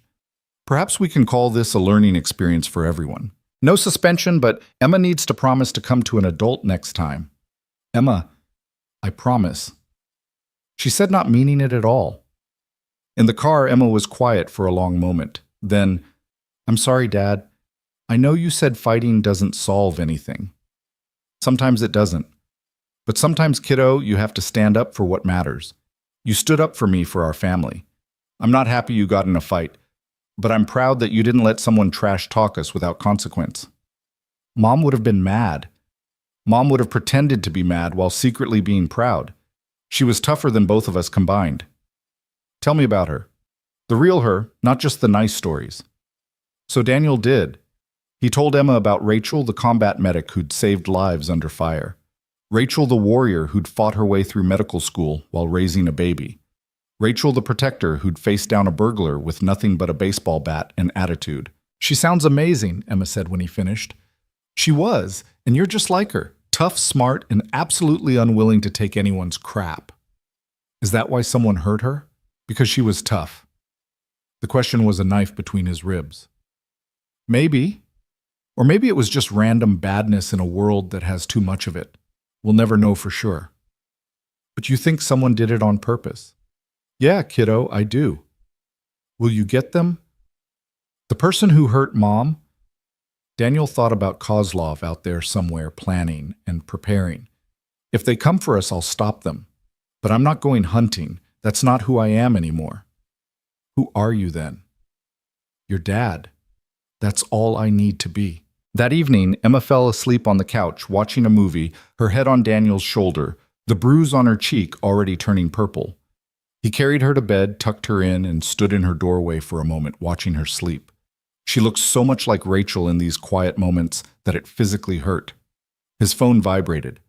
Marcus Wells texting from his new office at Valencia Innovations. "Got something. Kozlov's financial transactions. He's moving money, setting up something big. Can you come in?" Daniel looked back at Emma, then texted Carl to ask if his wife could watch Emma for a few hours. Within minutes, Carl's wife Margaret was at the door. a grandmotherly woman who'd raised 4 boys and treated Emma like the granddaughter she didn't have yet. "Go handle what you need to handle," she said, reading something in Daniel's face. "We'll be fine." The Valencia Innovations building at night was a different creature than during the day. The repairs from the fight with Hoffman were nearly complete, but there were still traces a different shade of marble, where the floor had been replaced new glass that was slightly more reflective than the old.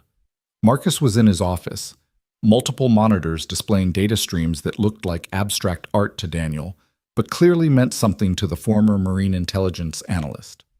"Look at this," Marcus said without preamble. "Kozlov's been moving money through shell companies, but I tracked the pattern. He's not just coming for you, he's setting up a full operation. Safe houses, equipment, backup personnel. This isn't a hit, it's a campaign." Daniel studied the data, his tactical mind translating financial movements into operational planning. He's bringing a team, maybe 6-8 operators. Former Spetsnaz most likely, his old unit buddies. "Daniel, this is beyond what we handled with Hoffman. These aren't thugs or criminals. These are Tier 1 operators." "I know. Claire appeared in the doorway, and Daniel wasn't surprised. She'd probably been monitoring the building's security feed, saw him arrive. "We need to evacuate you," she said. "You and Emma somewhere safe until this is over." "There is no safe. Men like Kozlov don't stop. If we run, he follows. If we hide, he finds us. The only way this ends is face to face." "Then we bring in help. Mitchell's team, FBI, someone, and turn my life into a permanent war zone. Have Emma grow up surrounded by bodyguards and safe houses? No. This needs to end one way or another." Marcus spun his chair around to face them. "There might be another way. Kozlov's a professional, right? This is about reputation for him, not personal vengeance. What if we could damage that reputation enough that coming after you becomes bad for business? How? We leak selective information, make it known in the right circles that he botched the Rachel hit, that it was supposed to look like an accident, but he left evidence. Make him look sloppy. Contractors like him live and die by their reputation. If we can make him radioactive, make clients not want to hire him. He'd have to rebuild his rep," Daniel finished. "And coming after me would just make him look worse, like he's trying to cover up a mistake." Claire pulled out her phone and started typing. "I have contacts in the intelligence community, people who trade in this kind of information. Give me 12 hours. But Daniel shook his head. "It won't work. Not with Kozlov. He's old-school Soviet trained. Reputation matters, but completing the mission matters more. He took money to kill me and my family. Until that job is done, he's incomplete." "Then what do you suggest?" Claire asked. Daniel was quiet for a long moment, staring at the city lights through Marcus's window. Somewhere out there, Kozlov was preparing planning, turning Daniel's life into a series of tactical problems to solve. "We make him come to us," Daniel said finally. "But on our terms, our ground. Somewhere Emma won't be, somewhere civilians won't be caught in the crossfire." "The marathon," Marcus said suddenly. "The Seattle Marathon is in 5 days. The route goes right past the building. There will be thousands of people, massive crowds, perfect cover for an operator like Kozlov. But also perfect cover for us," well, Daniel said, his mind already working through the possibilities. "Claire, can you get me the route map security protocols?" "Already pulling them up," she said, her tablet displaying the marathon route. "But Daniel, you're talking about using yourself as bait in the middle of a massive public event." "No, I'm talking about controlling the engagement. Kozlov will see the marathon as an opportunity, crowds to hide in chaos to escape into. But I know this city, these streets. And more importantly, I'll have help." "Help?" Daniel looked at Marcus. "How many former military do we have in the company now?" "At least 30 that I know of, maybe more." "And how many of them would volunteer for this?" "All of them, probably. You've become something of a legend after the Hoffman thing." Daniel shook his head. "I don't want legends. I want professionals who understand that this isn't a movie. People could die." "Then let me reach out," Marcus said, quietly, carefully. "See who's really ready for something like this." Claire watched them plan, these two warriors pretending to be corporate employees, and felt something she hadn't experienced in years, genuine fear for someone else. She'd built walls around her heart as carefully as she'd built her company, but somehow Daniel Briggs had found a crack in those walls. There's something else, she said. The FBI reached out today. They want to debrief you about Hoffman, about his organization. They're offering witness protection if you cooperate. No. Daniel, think about it. Federal protection, new identity for you and Emma. I said no, I'm done running, done hiding. Emma deserves a real life, not some fabricated existence in suburban nowhere. She deserves to visit her mother's grave, to keep her friends, to have a home. Even if that home is a battlefield. Every home is a battlefield eventually. The only question is whether you're ready when the fight comes to your door. The next morning, Daniel went through his routine as if nothing had changed. He mopped floors, emptied trash, fixed a broken paper towel dispenser in the third-floor bathroom. But he was also mapping sight lines, noting choke points, identifying positions where a sniper might set up. Carl found him on the roof during lunch, standing at the edge and looking down at the marathon route. "You're planning something," Carl said. It wasn't a question. Maybe. Something dangerous. Probably. Carl stood beside him, two men looking out at a city that had no idea what was coming. "You need help. I need you to keep Emma safe. When this happens, whatever happens, she can't be anywhere near it. My wife and I can take her for the weekend. Tell her it's a sleepover with our grandkids who are visiting. She'll be 3 cities away." Daniel looked at his friend. "You do that?" "Dan, my oldest son, is a Marine, did 2 tours in Afghanistan. Came back different, broken in ways I couldn't fix. He ate his gun 2 years ago." Daniel turned, seeing pain in Carl's eyes he'd hidden well. "If I'd known then what I know now, if I'd had someone like you to help him, maybe he'd still be here. So yeah, I'll keep Emma safe. And if you need more than that, if you need someone watching your back, I might be old, but I can still shoot straight." "Thank you." Daniel said the words inadequate, but all he had. That afternoon, Claire called a meeting, not in the boardroom, but in a private conference room that had been swept for bugs and had signal jammers installed. Around the table sat Marcus Mitchell, who'd flown in from wherever he'd been, and 3 other people Daniel didn't recognize.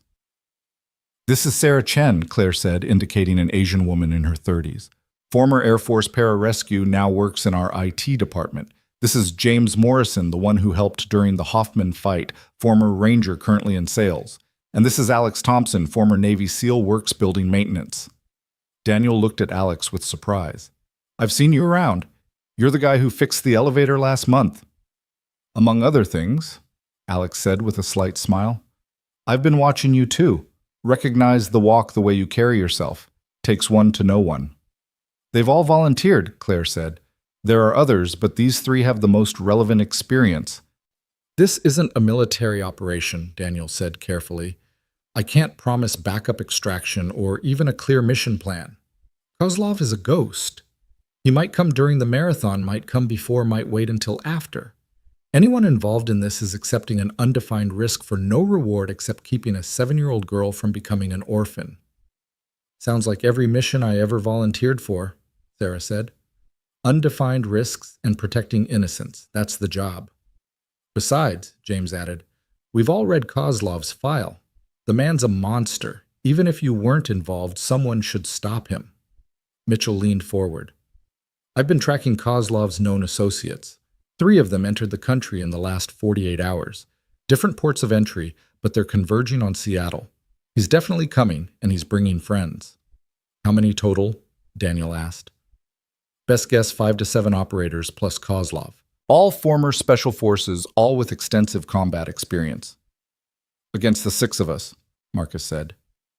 7, Claire corrected. "I'm not sitting this out." "You're not trained for this," Daniel said immediately. "I've been training with you every morning for a week. I might not be special forces, but I can point a gun and pull a trigger. And more importantly, I have resources you need. Real-time surveillance, communication systems, legal cover if things go sideways." Daniel wanted to argue, but he recognized the look in her eyes, the same look Rachel had when she'd decided something. Immovable. "Fine, but you stay back, coordinate, don't engage directly. Unless necessary." "Claire, unless necessary," she repeated firmly. They spent the next 3 hours planning using Claire's resources to access city surveillance cameras, marathon security protocols, and building schematics. They identified likely approach routes, probable attack vectors, optimal positions for both attack and defense. He'll want high ground, Alex said, pointing at several buildings along the route. Sniper position, clean shot, easy extraction.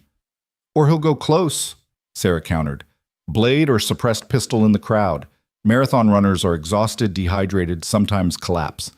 No one would notice another runner down until it was too late. He might not come at all during the marathon, James added. Could be misdirection. While we're focused on the race, he hits somewhere else. Daniel absorbed it all, his mind running scenarios, calculating probabilities. But underneath the tactical planning was a simpler truth. He was tired. Tired of fighting, tired of looking over his shoulder, tired of violence following him like a shadow. His phone buzzed. Emma texting from school. Can we get ice cream tonight? I promise I'll eat vegetables first. He texted back, deal. But real vegetables, not mac and cheese. Mac and cheese has cheese. That's dairy. That's practically a vegetable. He smiled despite everything.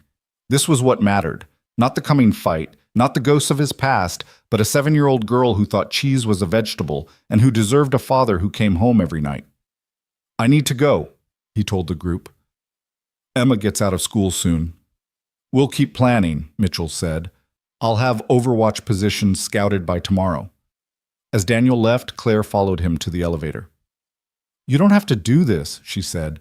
We could still find another way. There is no other way. Not with men like Kozlov. They understand only one language, respond to only one kind of message. Violence. Resolution. One way or another, this ends during the marathon. The elevator doors opened and they stepped inside. In the confined space, Daniel could smell her perfume, something expensive but subtle. It reminded him of Rachel, not the scent, but the presence, the feeling of someone who refused to be ignored. What happens after? Claire asked. If you survive, if Kozlov is stopped, what then? Then I go back to being a janitor. Emma goes back to school without looking over her shoulder. Life becomes normal again. You really believe that's possible after everything? The elevator reached the ground floor. As the doors opened, Daniel turned to her. I have to believe it. Otherwise, what's the point of fighting? That evening, Daniel and Emma got ice cream as promised. They sat in the parlor, Emma working her way through a sundae that was more toppings than ice cream, chattering about school, her friends, the book report she had due. Dad, are you okay? She asked suddenly. Sure, kiddo. Why? You're doing the thing again, the faraway thing. Daniel forced himself to focus to be present. Sorry, just thinking about work. The janitor stuff, or the other stuff. He looked at her sharply. What other stuff? Emma gave him a look that was pure Rachel, patient, knowing, slightly exasperated. Dad, I'm 7, not stupid. I know you do more than clean buildings. I saw you fight those men. I heard what people say. What do they say? That you're a hero, that you used to be a soldier, that you're protecting people. And what do you think? Emma took a thoughtful bite of her sundae. I think you're my dad, and that's more important than all the other stuff. Yeah. But also I think Mom would be proud of you for protecting people, even if it's dangerous.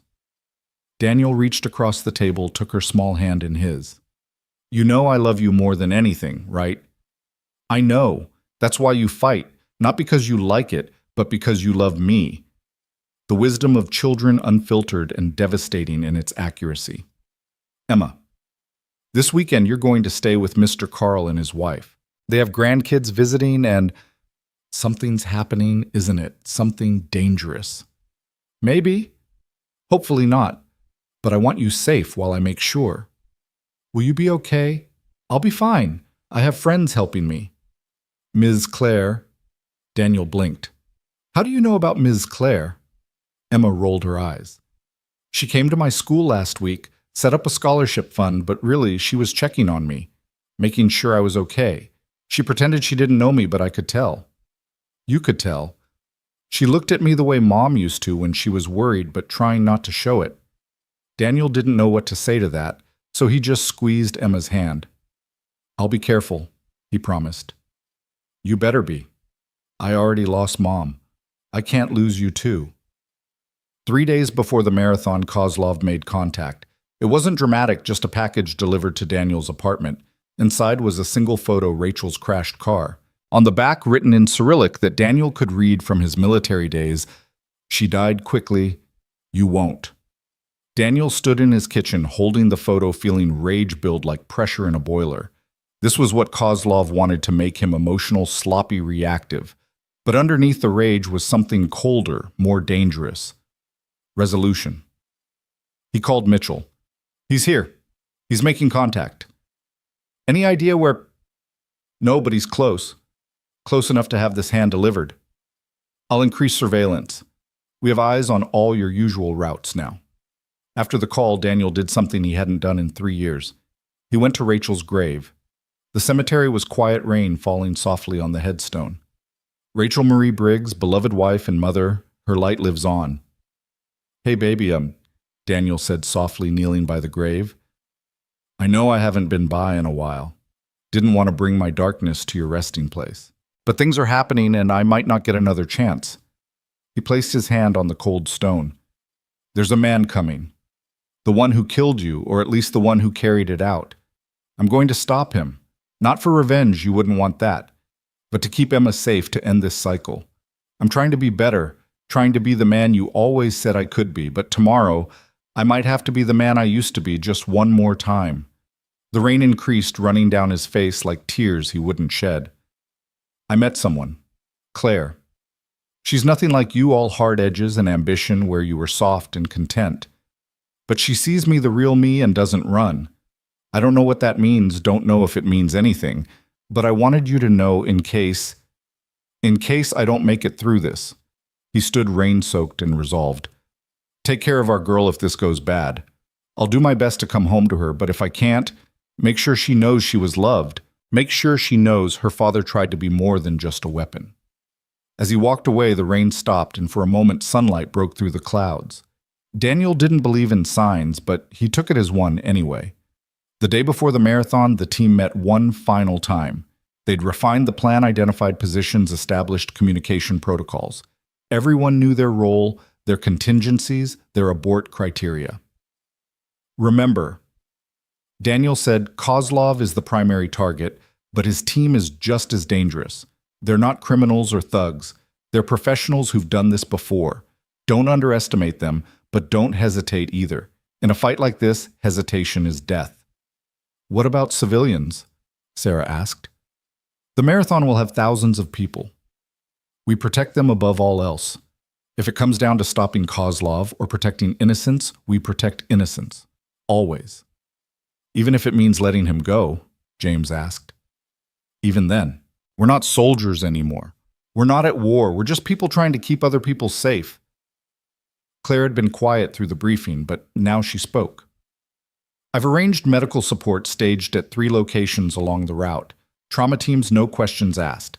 I've also got lawyers on standby and connections in the mayor's office if we need political cover." "You've thought of everything," Mitchell said admiringly.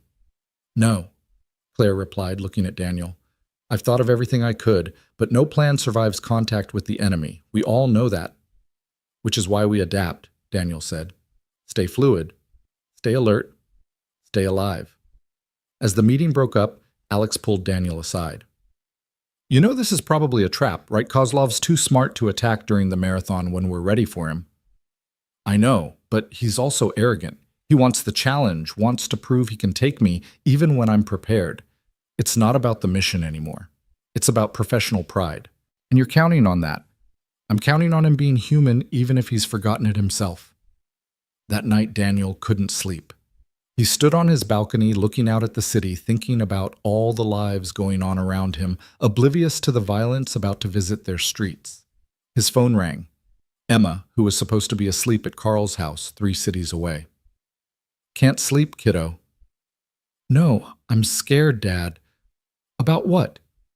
"That you won't come back, that I'll be alone." Daniel closed his eyes, feeling the weight of every choice he'd ever made. "Emma, listen to me. No matter what happens, you'll never be alone. Carl and Margaret love you. Ms. Claire cares about you more than she shows. Marcus Mitchell, all of them, they're family now. The kind you choose, not the kind you're born with. But they're not you. No, they're not. and I'm going to do everything I can to come back to you, but if something happens, don't say it.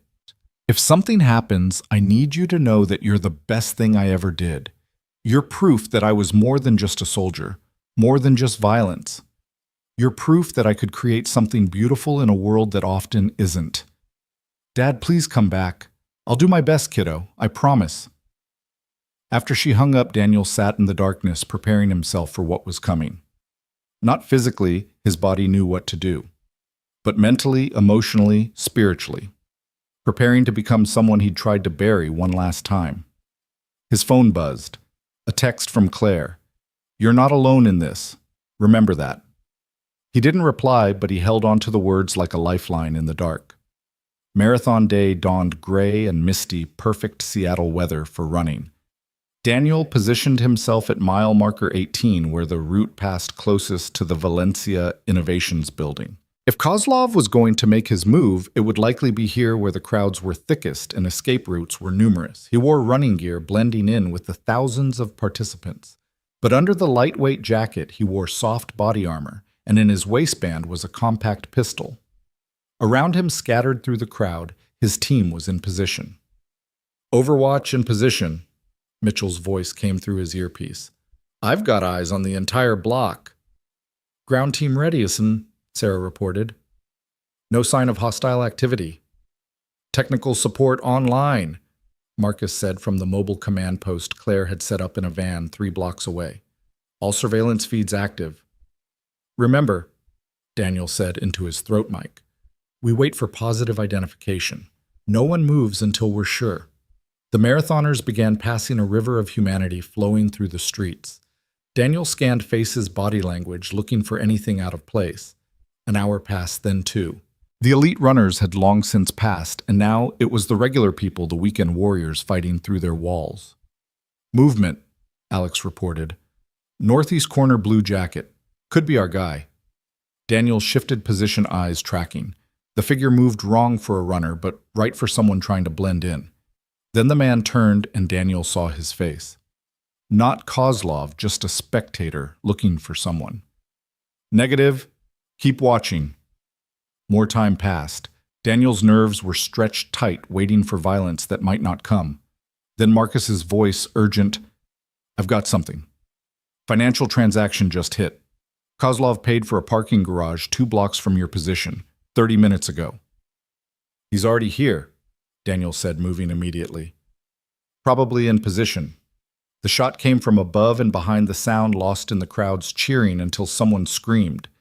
Daniel felt the impact, the body armor catching the round, but the force spinning him down. He rolled, found cover behind a concrete barrier as more shots followed. "Sniper northwest building, probably 8th floor, Mitchell called out, already returning fire from his overwatch position. But Daniel knew this was wrong. Kozlov wouldn't miss, wouldn't rely on a single sniper. This was distraction, misdirection. "Contact front," James's voice stressed. 3 shooters advancing through the crowd. Chaos erupted. Civilians screaming, running the marathon, dissolving into panic. Daniel saw them now, 3 men moving with purpose through the chaos, weapons coming up. He moved not away, but toward them. The first shooter saw him coming, tried to track, but Daniel was already inside his arc.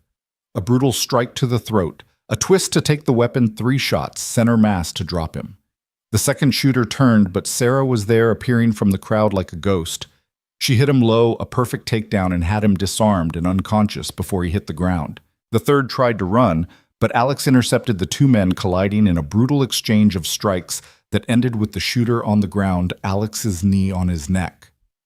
"Where's Kozlov?" Daniel demanded into his mic. "I don't wait." Marcus's voice was confused. "Daniel, I'm tracking a city maintenance vehicle approaching your position. It's not scheduled to be there." Daniel turned just as the van accelerated through the barrier, heading straight for him. He dove, rolled, came up running. The van skidded to a stop and Kozlov stepped out. He looked exactly like his file photo, mid-50s gray hair. Dead eyes, built like someone who'd spent a lifetime preparing for violence. He held a pistol, loosely professionally. "Daniel Briggs," he said, his accent thick, but his English clear. "You've caused me considerable inconvenience." You killed my wife. I completed a contract, nothing personal. It's personal now. Kozlov smiled, expression that never reached his eyes. Yes, I suppose it is. They stood 20 feet apart, two professionals recognizing each other across a gulf of choices and consequences. Your team is good, Kozlov said, but mine was better. Was. Past tense now, thanks to you. They were soldiers. They knew the risks. As do we all. Kozlov raised his pistol slightly. Shall we finish this like civilized men, or must we make it messy? There's nothing civilized about what you do.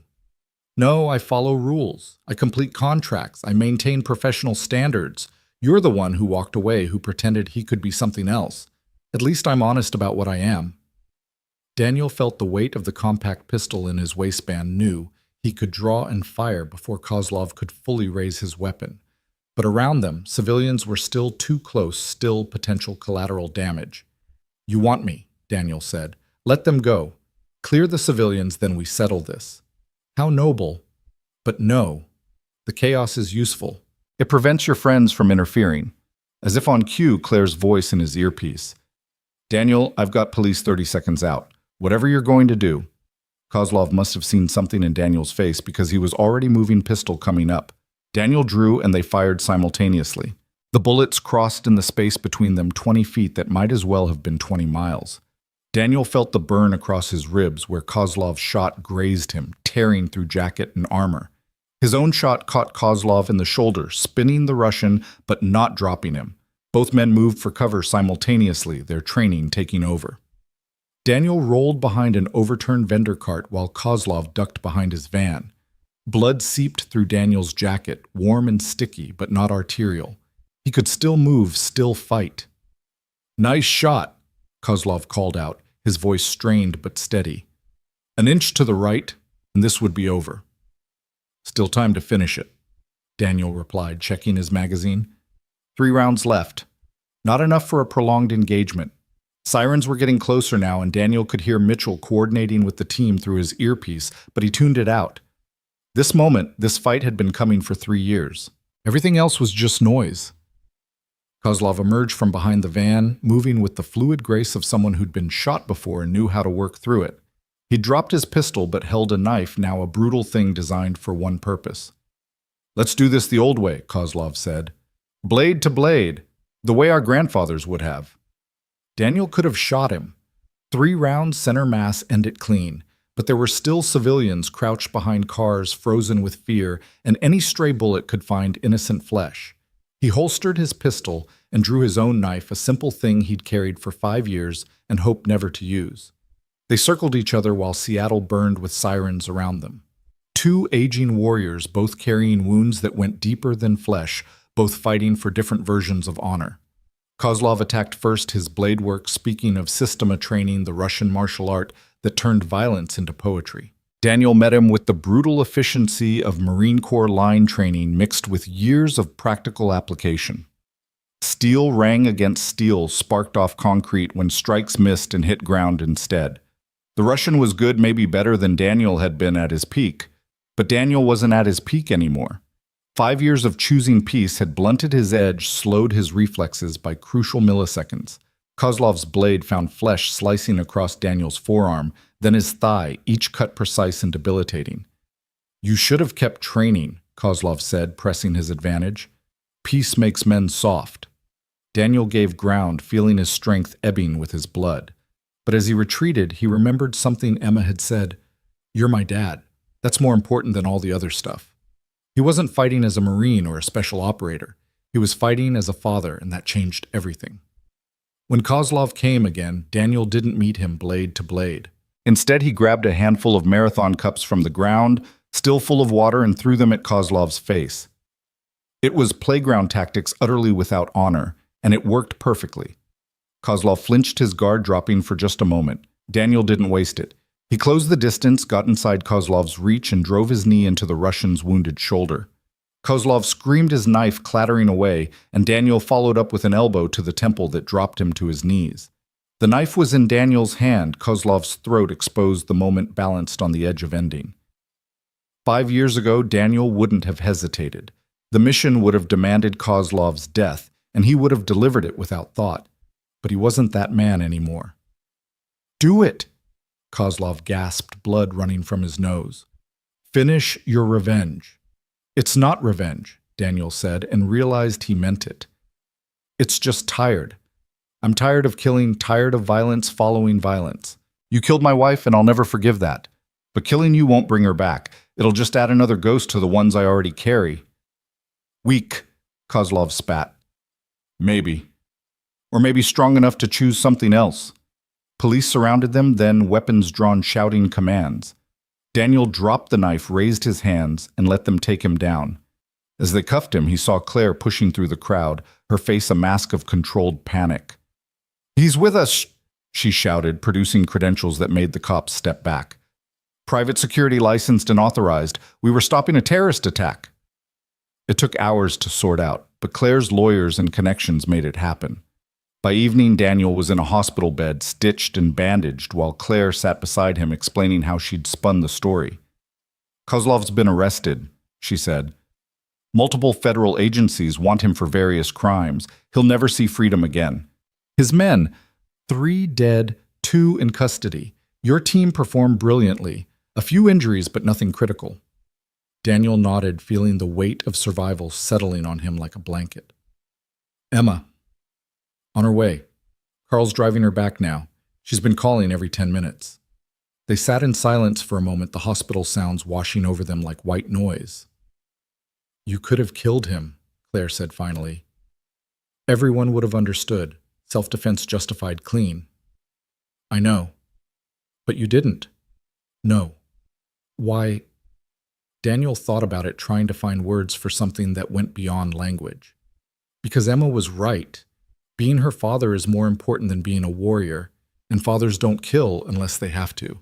They protect, they defend, but they don't execute. Not when there's another choice. Claire reached out, took his hand. Her fingers were soft against his scarred knuckles. "Rachel would be proud." "Maybe. Or maybe she'd call me an idiot for letting him live." "No," Claire said with certainty. "She'd be proud. Trust me on that." The door burst open and Emma rushed in, followed by a harried-looking Carl. She threw herself at Daniel, careful of his bandages, but fierce in her embrace. "You came back," she sobbed into his chest. "You came back." "I promised, didn't I?" "Carl said you were hurt, said there was a fight." "There was, but it's over now, really over." Emma pulled back, studying his face with those 2 wise eyes. "The bad man. In jail, forever. You didn't kill him." The question hung in the air, weighted with more than a 7-year-old should understand. "No, kiddo, I didn't kill him." Emma nodded, satisfied. "Good. Mom wouldn't want you to. She'd want you to be better." Over Emma's head, Daniel saw Marcus wheel in laptop across his lap, grinning. "So," Marcus said, "the internet's going crazy. Another video of you went viral. Seattle janitor saves marathon. You're trending worldwide." Daniel groaned. "Not again." "Oh, it gets better. The mayor wants to give you a key to the city. The Marine Corps wants to recall you to active duty for a commendation. And 3 movie studios have already called Claire's office about rights to your story." "No to all of it," Daniel said immediately. "I figured. But there's one thing you might want to consider." Marcus turned his laptop around, showing a message on the screen. "It's from the Secretary of Defense. They want to create a new program helping veterans transition to civilian life. Real support, not just lip service. They want you to head it." Daniel looked at the message, at the opportunity to help others navigate the path he'd walked alone. "I'll think about it." "There's more," Claire said. "The board met while you were in surgery. They voted unanimously to create a new position, Chief of Humanitarian Security. It's not about corporate protection or personal security. It's about using our resources to protect people who can't protect themselves. Refugees abuse victims, people in danger. The salary is substantial." "I don't need money." "No, but Emma needs a college fund, and the families you'd be helping need someone who understands that violence is a last resort, not a first response." Daniel looked around the room at Emma, curled against his side, at Marcus, who'd found purpose after paralysis, at Carl, who'd become family, at Claire, who'd somehow slipped past all his defenses. This was his unit now, his mission, his reason to keep going. "Can I still mop floors?" he asked. Claire laughed, the sound filling the sterile room with warmth. "Daniel, you can do whatever you want. You've earned that right." "Then yes, to all of it. The veteran program, the humanitarian position, everything. But I keep my janitor job too. It keeps me grounded, reminds me that every job has dignity." "Deal," Claire said, then leaned down and kissed his forehead, a gesture that made Emma giggle and Marcus whistle. "Are you two dating now?" Emma asked with the blunt curiosity of childhood. Daniel and Claire looked at each other, a conversation happening in the space between their eyes. "We're figuring it out," Claire said. "Good," Emma declared. "Dad needs someone. He's been sad for too long." That night, after everyone had left and Emma had fallen asleep in the chair beside his bed, Daniel lay in the darkness thinking about cycles and choices. Kozlov was in custody, but there would always be other Kozlovs, other threats, other violence waiting to intrude on peaceful lives. But there would also be other Daniels, other warriors who chose to be guardians instead of killers, who protected instead of destroyed. And maybe with the programs they were creating, there would be more of them. Veterans who found purpose beyond war, who learned that strength wasn't about domination, but about knowing when not to fight. His phone buzzed, a text from an unknown number. He opened it cautiously, then smiled. It was a photo from Marcus Wells's wife, their newborn son born 3 hours ago while Daniel was in surgery. The message read, "His name is Daniel Marcus Wells. We hope he grows up to be half the man his namesakes are." Daniel typed back, "Tell him to be better than us. Tell him to be whole from the start." The next morning brought lawyers and statements, paperwork, and protocols. But it also brought something else, a stream of visitors Daniel hadn't expected. The security guard he'd taught about posture came by with coffee and thanks. The programmer from the 4th floor brought a get well card signed by the entire IT department. The cafeteria manager stopped by with homemade soup that probably violated several hospital policies. "You don't get it, do you?" Carl said, watching the parade of well-wishers. "You think you were invisible all this time, just a janitor nobody noticed. But we all saw you, saw how you helped without being asked, how you treated everyone with respect, how you carried yourself with quiet dignity. You were never invisible. You were just humble." "I was hiding," Daniel corrected. "No," Carl said firmly. "You were healing. There's a difference." That afternoon, Mitchell came by for a final visit before flying back to wherever his classified work took him. "The Kozlov network is rolling up nicely, Miss," he said. "Federal agencies across 3 continents are making arrests. You didn't just stop one man, you exposed an entire organization. Will there be retaliation? Possibly, but that's what people like me are for. We'll watch, we'll protect from the shadows. You just focus on your new mission, which is living, being a father, helping others, the things that actually matter." Mitchell extended his hand and Daniel shook it, 2 warriors acknowledging each other across the divide of different choices. After Mitchell left, Claire arrived with a tablet full of documents. "The Humanitarian Security Initiative," she said. "I need your input on structure priorities recruitment." They worked for hours designing something new, a program that would identify people in danger and provide protection without violence whenever possible. It would use technology, legal resources, and human intelligence to prevent rather than respond. "We could save lives," Claire said, her eyes bright with possibility. "Real lives, not statistics. We could also make enemies. Powerful people don't like it when you protect their victims." "Then we'll deal with that when it comes. Together." "Together?" Daniel agreed, the word feeling foreign, but right on his tongue.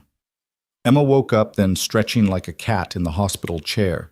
"Are you talking about work stuff?" "Sort of," Daniel said. "We're talking about helping people." "Good. That's what heroes do." "I'm not a hero, kiddo." Emma gave him the look that was pure Rachel patient-loving and absolutely certain he was wrong.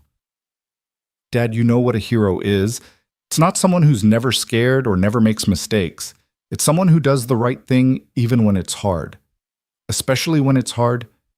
Where'd you learn that?" "From watching you." The simplicity of it, the pure faith of a child in her father, broke something loose in Daniel's chest. Not breaking him, but breaking free the chains of guilt and self-hatred he'd wrapped around himself like armor. "Come here," he said, and Emma climbed carefully onto the hospital bed, curling against his uninjured side. "Tell me about Mom," she said. "The real stories." So Daniel did. He told her about Rachel the healer who'd saved more lives than he'd ever taken. Rachel the warrior who'd fought insurance companies and hospital bureaucracies with the same ferocity she'd once brought to battlefield medicine. Rachel, the mother who'd sung Emma to sleep with inappropriate Marine Corps cadences turned into lullabies. Claire listened too, learning about the woman whose ghost she was somehow both competing with and honoring. And in the telling, Daniel felt Rachel's presence, not as a weight, but as a blessing permission to move forward without leaving her behind. The next day, Daniel was released from the hospital. Claire drove them home, Emma chattering from the back seat about everything that had happened at Carl's house, the grandkids she'd played with the dog that had slept on her bed. When they reached the apartment building, Daniel saw something different. A banner hung from the entrance, "Welcome home, hero." The other tenants were gathered applauding as he got out of the car. "I don't," he started, but Mrs. Chen from 3B cut him off. "You saved our city," she said in accented English. "You protect us all. We know you don't want praise, but you have our gratitude." One by one, they came forward. Small gifts, cards, homemade food. The invisible janitor had become visible not as a warrior, but as a neighbor, a protector part of the community fabric. That night after Emma was asleep, Daniel stood on his balcony looking out at the city. Claire joined him, having stayed for dinner and apparently in no hurry to leave. "Regrets?" she asked. "About what? Not killing Kozlov, becoming visible, taking the new position." Daniel thought about it. No regrets. For the first time in 5 years, maybe longer, no regrets. Good. She moved closer and Daniel put his arm around her, feeling the warmth of another person choosing to be close to him. "This is complicated," he said. "You're my boss now, technically. Emma's attached to you. If this goes wrong, it won't." "You can't know that." "No," Claire agreed. "But I know that not trying would be worse. I've spent 10 years building walls, being strong, being untouchable. You've spent 5 years doing the same. Maybe it's time we both stopped. And if we can't, then we'll fail together, which is better than succeeding alone."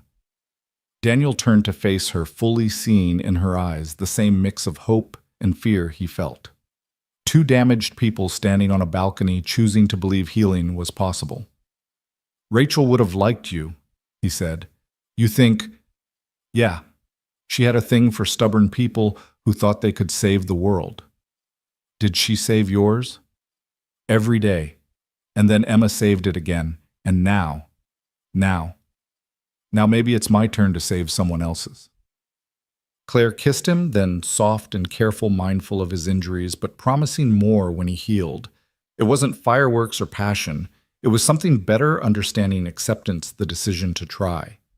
"Stay," Daniel said when they parted. "I can't.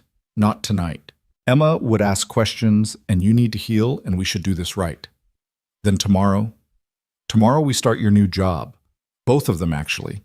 The humanitarian position and the veteran program. You've got meetings all day.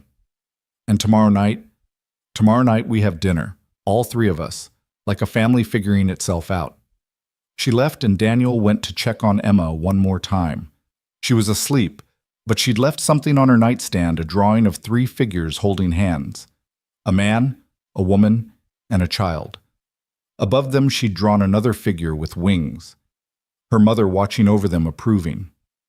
Daniel took the drawing and pinned it to the refrigerator next to the photo of Rachel and the commendation letter from the Marines and all the other pieces that made up their life. 3 weeks later, Daniel stood in a conference room at Valencia Innovations, addressing his first group of veteran recruits for the transition program. 20 men and women, all carrying the same weight in their eyes he'd carried for years. "I'm not here to tell you it gets easier," he began. "It doesn't. The dreams don't stop, the memories don't fade, the guilt doesn't disappear, but you can learn to carry it differently. You can learn to build something new without destroying what you were." "How?" asked a young woman, probably Army based on her bearing. "By accepting that you're not broken, just changed. by understanding that the skills that made you warriors can make you protectors, by choosing to be useful instead of dangerous. That's it, an older man asked, skeptical. No, that's the beginning. The rest is harder. The rest is getting up every day and choosing to be better than you were yesterday. It's asking for help when you need it and offering help when you don't. It's building a new mission that matters as much as the old one did. What's your mission? Someone asked. Daniel thought about Emma at school, safe and happy. About Claire in her office using her power to protect instead of dominate.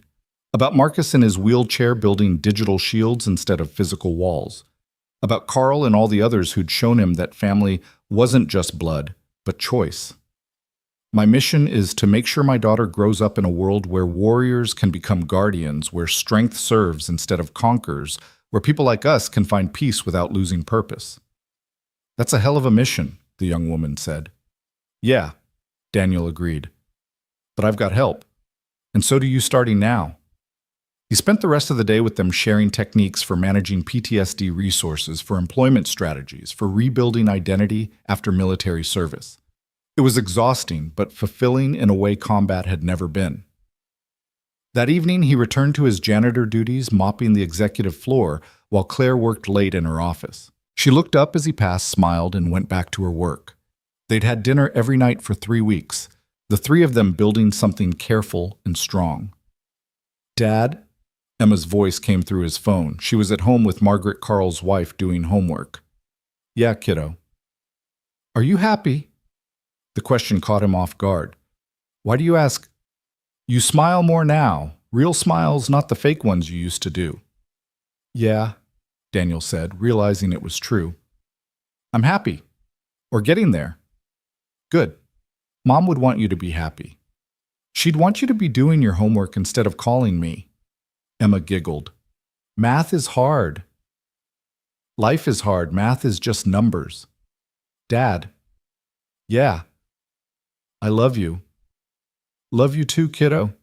He hung up and continued mopping this warrior turned janitor turned protector, finding dignity in simple work and purpose in complex missions.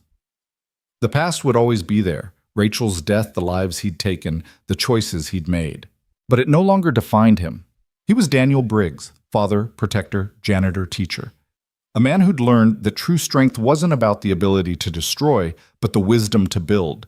Not about fighting every battle, but choosing which ones mattered. Outside Seattle hummed with life, unaware of the threats that moved in its shadows, or the guardians who stood watch. And in a building downtown, a man mopped floors and planned salvation, one small act of service at a time. The phone rang again. Mitchell with intelligence about a new threat. Claire with a humanitarian crisis that needed their intervention. Marcus with data on veterans who needed help. The work never ended, but neither did the purpose. Daniel answered each call, made each plan, committed to each mission. Not as the weapon he'd been trained to be, but as the man he'd chosen to become. The janitor who'd humbled a billionaire had found something more valuable than victory. He'd found redemption, not through forgetting the past, but by building a future worth the price he'd paid.